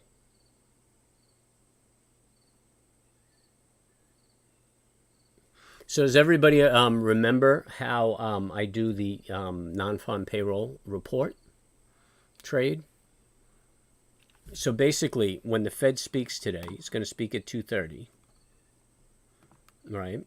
And you're probably going to want to get on like a 5-minute chart.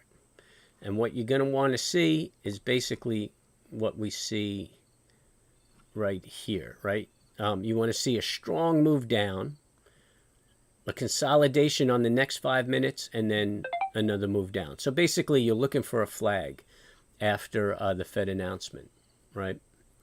So you could do it on a 2-minute, 5-minute. Just look for a flag. Don't pre-jump it. If the move is not strong, if it goes up, leaves a big wick, ends low, and then starts grinding its way up again, just stay away. You want to see a strong move. You might look at where the high is on that wick and maybe take the break, but you want to see a strong move, consolidation, and then take off. And that's the best way to trade the Fed. Or if you see a good channel building, you could always, just find a channel and trade the channel. But I like the flag better. It's a little more reliable.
Yeah, yeah, yeah. I have no bias on the direction. Whatever, whatever way the market's moving. If it gives me a flag, that's the way I'm going.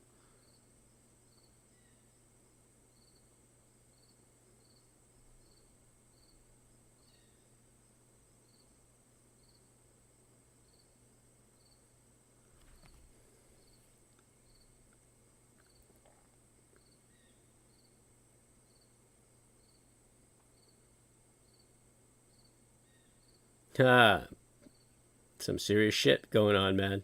Putin orders mobilization for Ukraine. Says nuclear threat is not a bluff.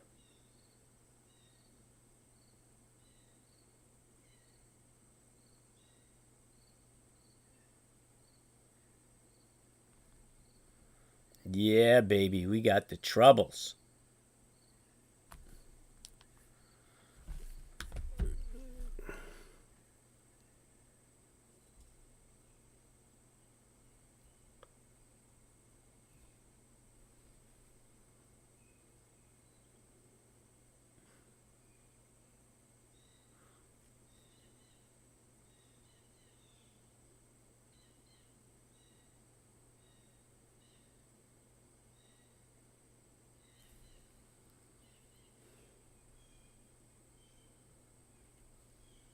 Yeah, the oil report comes out at 10:30, man.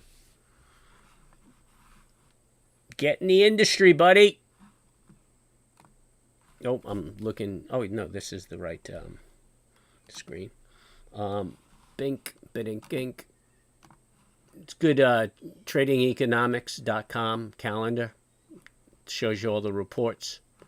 And here's the EIA. They expected 2.16 million in stock. They got 1.142. And my futures aren't really working on oil. For some reason, they're not quoting. They're still not quoting me fucking oil.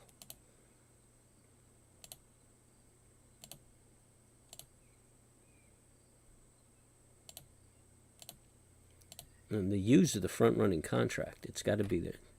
Something with their data.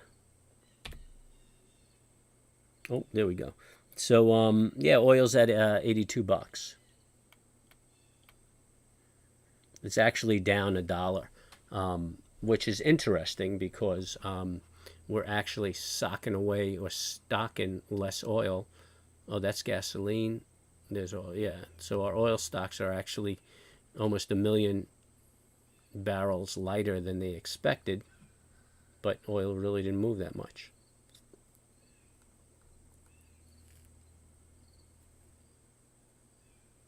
I'm looking at a December contract too on the light sweet.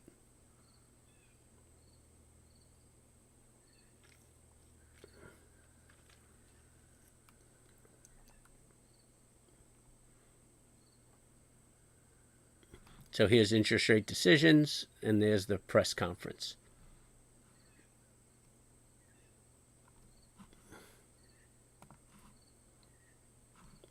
She's going to be an interesting day. Interesting.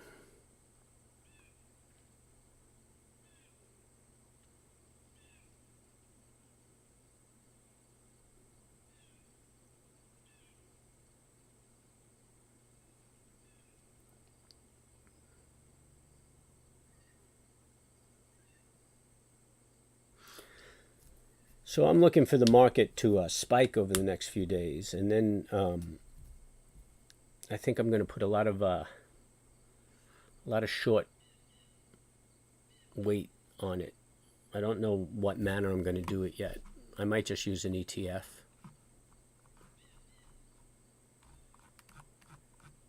But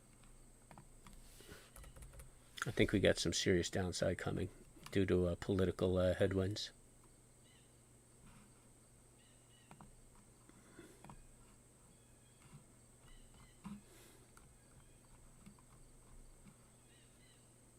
And then Biden challenging China.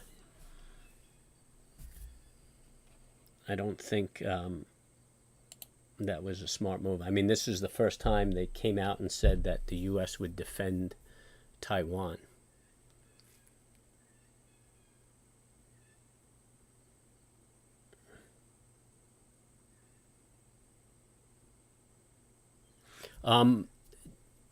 If I'm trading the 5 minute Spidey Cool and I see a good setup, I'll trade in between that. But I'll be out of the trade before the press conference because the market is going to get whippy.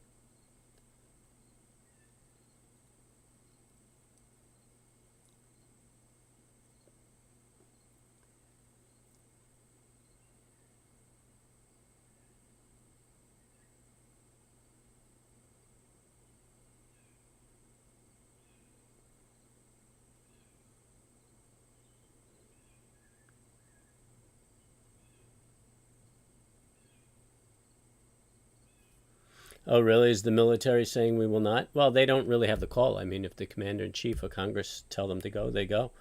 Um,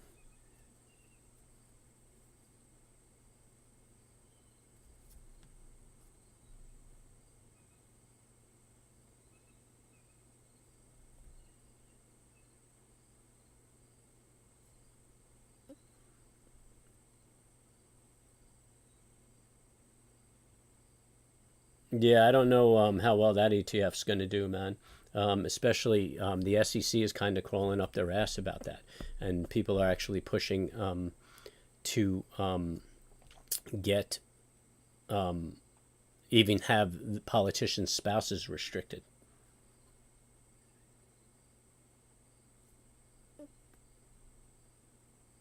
Yeah, I don't know why you're glad to hear it. I mean, that's going to be a knockdown, push, tumble war, man. It's not going to be a layup. That's going to be a world war. I mean, we get in there. Our allies have to back us. Europe is going to want to protect Taiwan too, and we're at war with Russia. I mean, so this is one half of the world fighting the other. I mean, this is World War III. If China goes and tries to invade Taiwan.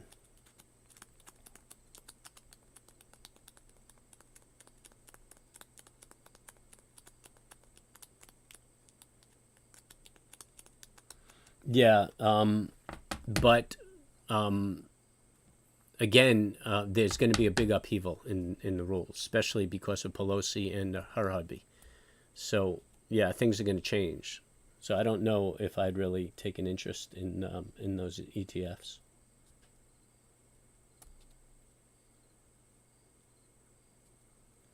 Yeah, bring back the draft. Um, yeah, I don't know. I see a lot of patriotism. Maybe not in New York and California, a bunch of pussies on the coast. But for the most part, in the country, I think yeah, people are willing to fight for freedom and democracy.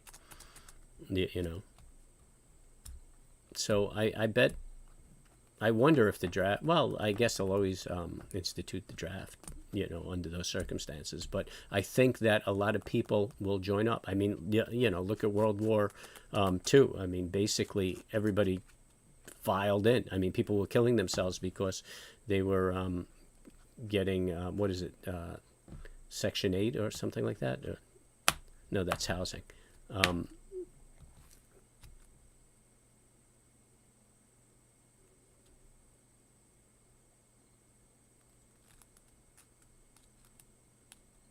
yeah. Um, well, get a dictaphone or use Microsoft and dictate it and then cut and paste. But or email it to me, man, because I do appreciate your thoughts. So if you wanted to rant, you could email it to me. I would like to see what your view is. But yeah, I think that ultimately our way of life is going to severe. Off-grid trading at outlook.com.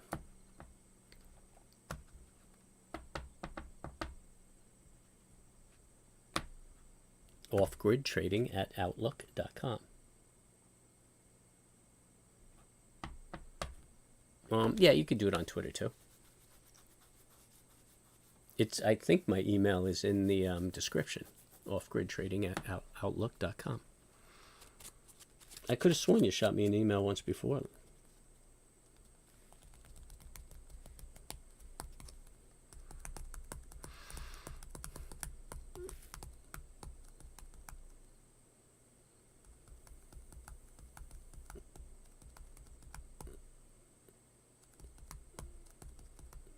Yeah. Well, yeah, they do have control of some major commodities, and then look at China with their Belt and Road policy. I mean, they went into these countries, lent tons of money to these countries. When the countries defaulted on the projects, then they went in and took over the mining of their resources or their ports. And they did that in Pakistan, tried to put a military port. And India was like, no, fuck that. And started moving their ships and said, either get China out or, there's a problem here. So they made China leave that.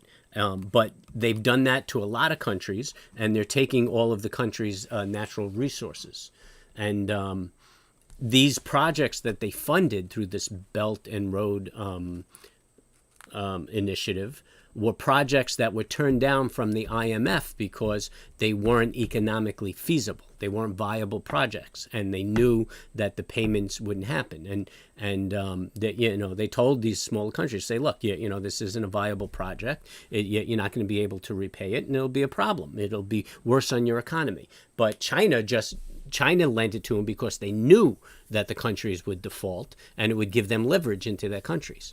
And so they're consuming up all these commodities and natural resources. And I mean, Pakistan is in trouble. All these countries. If you go back and look at the Belt and Road initiative and what countries China has lent to, you'll find that 80% of them are in default, and China has moved in to glom up their commodities. But now, with the recent hostilities and everybody recognizing it, all of the future projects, about 75% of those have been canceled. The smaller countries realize that China is just pirating and not looking out for their best interest, so they canceled it. They canceled a lot of those projects. A lot of the countries that were going into default, China is forgiving some part of the debt because they don't want to lose the politicians in that office, because they're China favorable. And they're corrupt, and China can control them. So they kind of forgive some of the debt as long as they could glom their natural resources. It's really disgusting what they're doing. I mean, it's also very obvious. Kind of looking at a head and shoulders on the 60.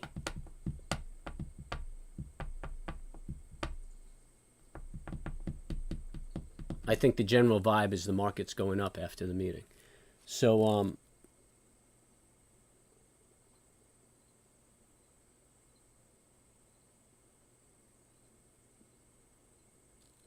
no, I didn't. I didn't watch it.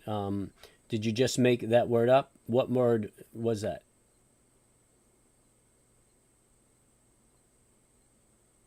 Yeah, yeah. I mean, they're destroying North Africa. I mean, yeah, yeah. Those countries are just so sorry. Oh, glom? No, that's an Italian expression, I guess. Well, not. I mean, it's not an Italian word, but yeah, it's a local street thing in Brooklyn, like a fugazi kind of thing, which everybody knows fugazi now because I think they had it on Seinfeld, not Seinfeld, Sopranos. Oh no, no, no. I think Donnie Brasco. They used the term fugazi, which was, I mean, was relevant because I mean that's the community that the word was used in.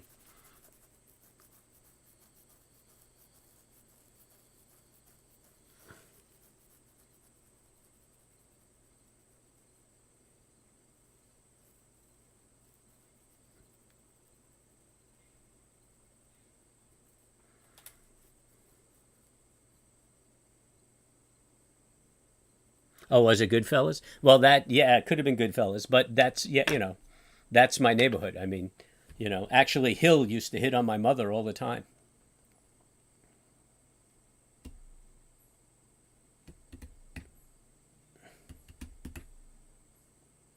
That club where they beat that guy to death, that mobster. That was like right down the block from my grandparents' house.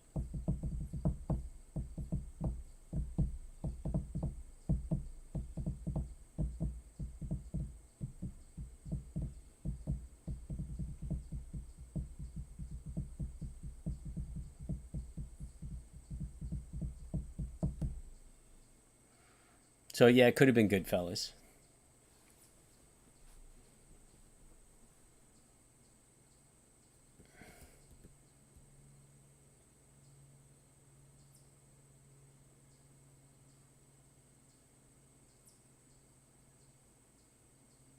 But you know what? I mean, Goodfellas. That was. I think that preceded Brasco.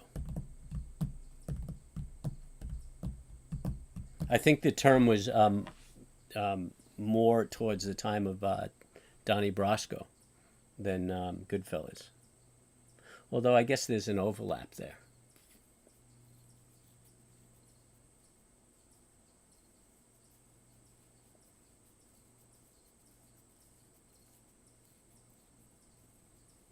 Well, yeah, I could agree with that. But I mean, you don't have to be Democrat or Republican. You don't have to be one or the other. You could be independent. I mean, get creative.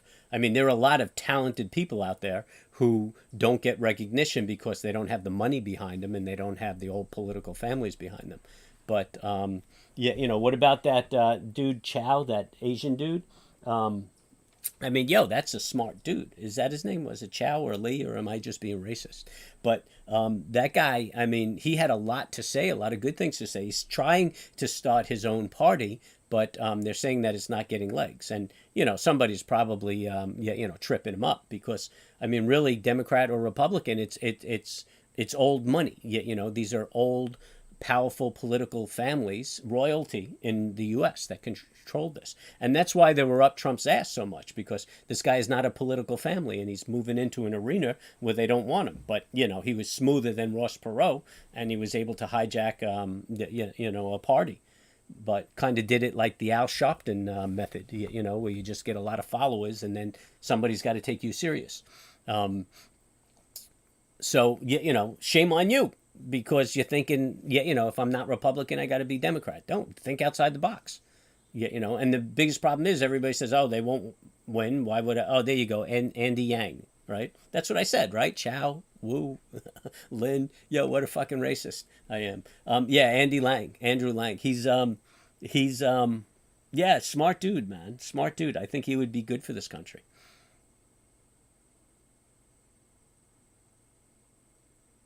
I mean, yeah, and not, yeah, he's not extreme right. He's not extreme left. He's fucking logical, just pragmatic, do the right thing. Yeah, yeah, no funding. Yeah, I mean, what kind of bullshit is that? No funding. Is that what we need? We need somebody with a lot of money behind them to run our country? No, we need a good guy to run our country, right? I mean, you know what? You want a democracy? $100,000 cap. That's what everybody gets to spend on their fucking campaign. You know? That's it. Everybody, 100,000. Everybody could raise $100,000, and then we get to hear what people are about and take people serious. You know, I mean, you get all these fucking old dinosaurs with all this political backing to make so much noise, but you don't get to hear any new thoughts or new ideas because it's just, yeah, they don't have the exposure. You know, it's fucking ridiculous, and we even judge it. Oh, this guy would manage to raise this much money. This guy managed to raise this much money. Well, fuck. That's a red flag to me, man, because I know it's not my neighbors giving this guy money. You know, it's people with special interests. But everybody follows that shit, especially the fucking Democrats. Well, the Republicans, too. I just don't like the general personality of the people who follow the Democratic Party.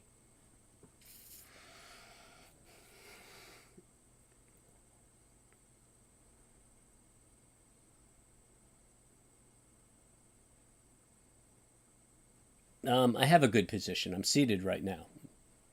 Once the broadcast's over, I'm going to be standing up. That's a good position, too.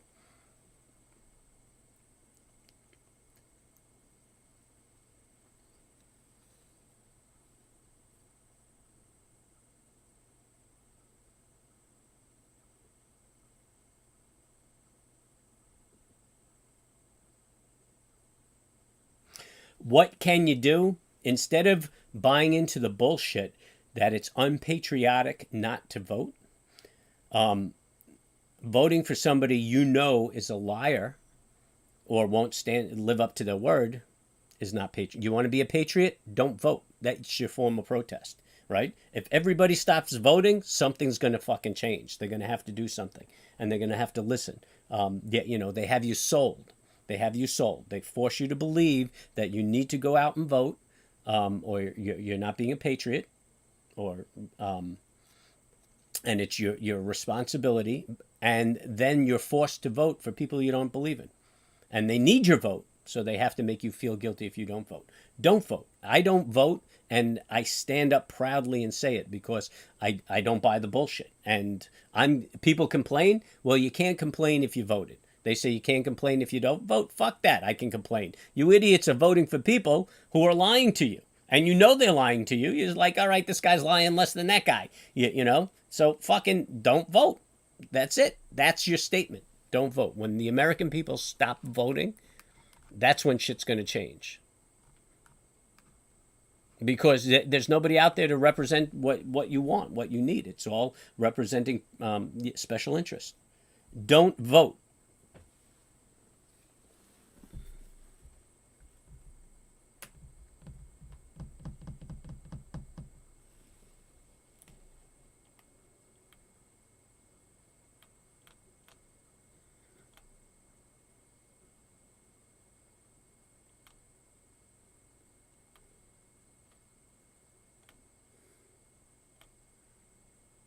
Yeah, I don't believe in the violence. You don't need to be violent, man. You know, there's no need for that. You don't have to storm the Capitol. Don't fucking vote. And when they say why, I say because you're all full of shit and we know it. That's it. We stop voting. When we have somebody we can vote for, we'll vote. We'll shut the government down. You know? I mean, these cocksuckers will shut the government down out of funding and manipulation to get their special interests passed. Let us shut the government down.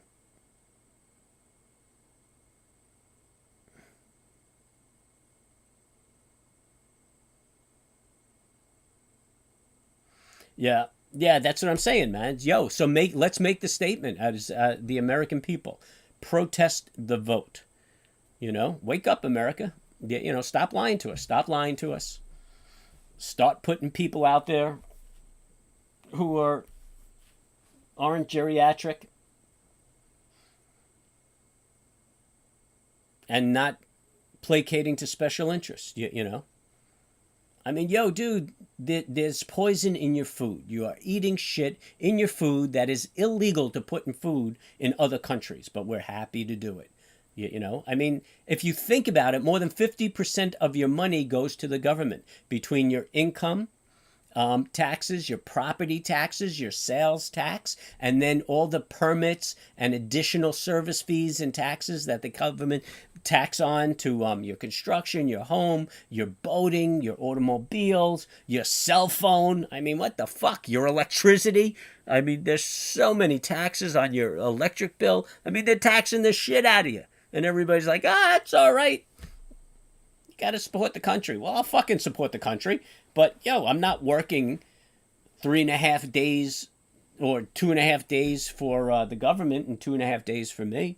I mean, and if you do the math, man, your 50 to 60% of your income goes to the government. Do the math. Sit down and do it.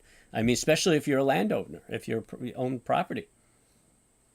And then you got your parking tickets to consider and your speeding tickets. And I know a lot of you guys in the middle of the country, that's really no big deal. But go into New York, New Jersey, it's a source of revenue. They have quotas they have to meet to generate revenue. The cops got to go out there and find the problem.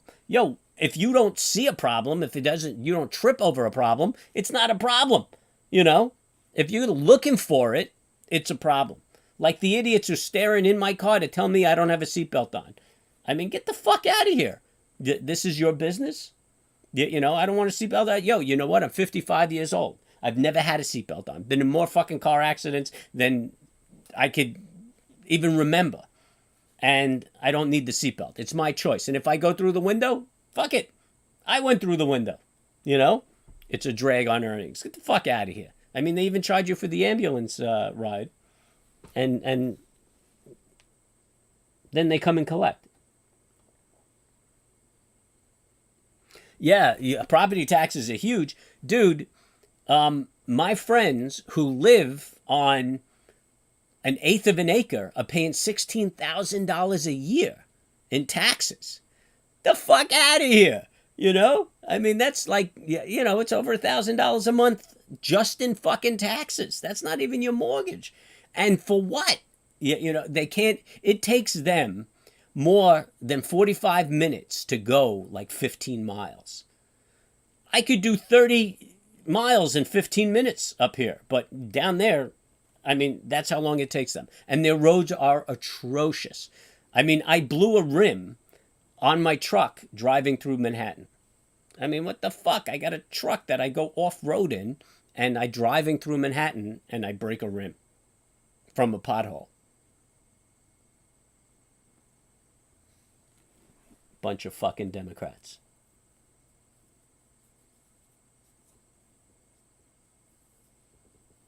Never mind the speeding ticket, man. The surcharges here are, if you're innocent, right? If you get pulled over for a ticket, you go to court, they find you innocent, it costs you $150. It costs you $150, well, in New York, to be innocent of a ticket from the surcharges. I mean, what the fuck? They're charging me a ticket and then they're processing fees. If you're guilty, then you got your $250 plus your $150 for the service fees. And if there's a reckless fee of $750 for the year. So if you get, I think, 2 or 3 speeding tickets, then the government considers, the local government in New York considers you an aggressive driver, and they charge you $750 for that year that you were considered an aggressive driver. Do you believe that? And even if you're out of state. So, my license is out of state. I had no fucking idea. They mailed it to an address of mine when I was 19 years old. All right. So 30 fucking years ago. And I didn't find out until I was driving in New York again and got pulled over, and I was arrested because they put a warrant out because I didn't pay that aggressive fee. And I was like, what the fuck? I didn't even know that existed. And like, well, we sent you a notice. I was like, well, where'd you send that notice?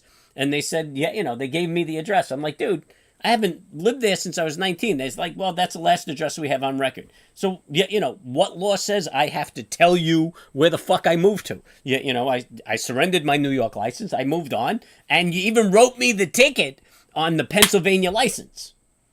And they still sent the notice to my New York address. They said, well, it's two different divisions, so we don't know what address was on the ticket. But you knew I got the ticket. I mean, somebody told you I got the ticket, so obviously you could access that information. Oh my God! See, now you got my blood boiling, motherfuckers. $750. Fuck out of here.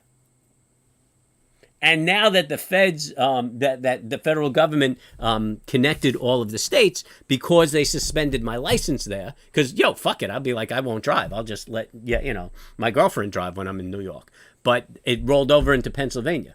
And that's actually, I think, how I found out about it, not getting pulled over again. So Pennsylvania sent me a notice that if I didn't resolve it, my license in PA would be suspended, And I'm not talking about like I ducked out on a ticket. I paid the fucking ticket. They just had that aggressive driver fee. Nah, I'm not gonna.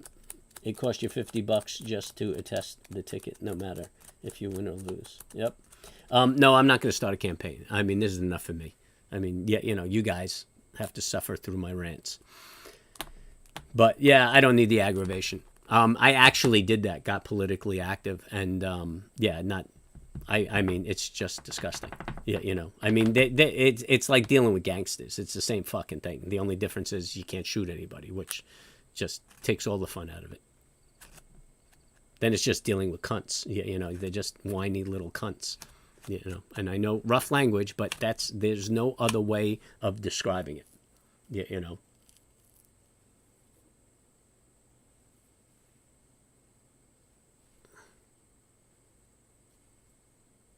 Well, there are other ways of describing it, but it's all politically incorrect, and I'll probably get a shitload of lawsuits. Like that cat who said something about the Texas shootings, right? So all the names elude me. And I think it was Texas. Was it Texas or Oklahoma or something like that, where the kids got shot, and the shock dude said it was falsified or it was fake or something like that.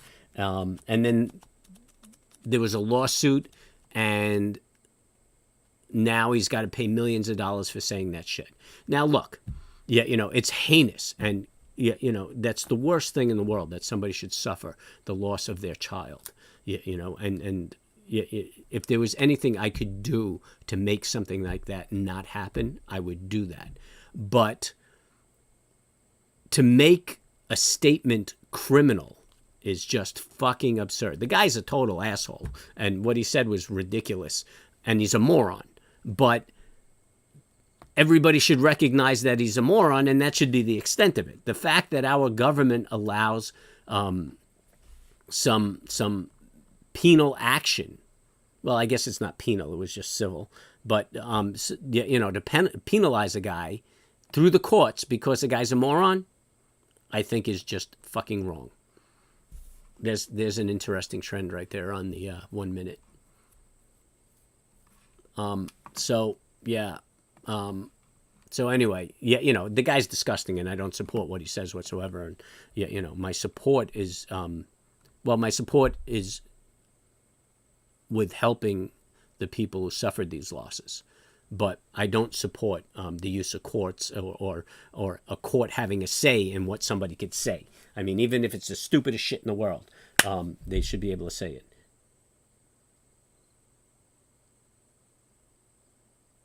Oh, did he? I didn't know that, because all I read was it was what he said. Because of what he said, that the cases, the courts fined him.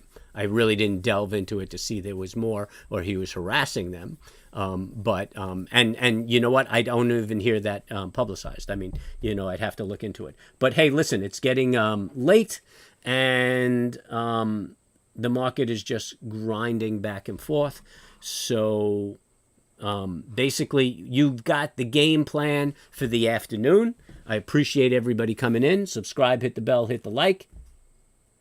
If the guy was harassing them, then fuck this guy. They should tar and feather him.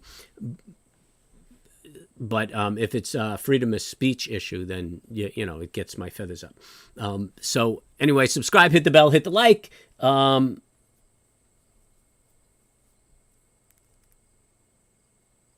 Yeah, and Putin. And, yo, check me out tomorrow. Good luck on the trade tonight.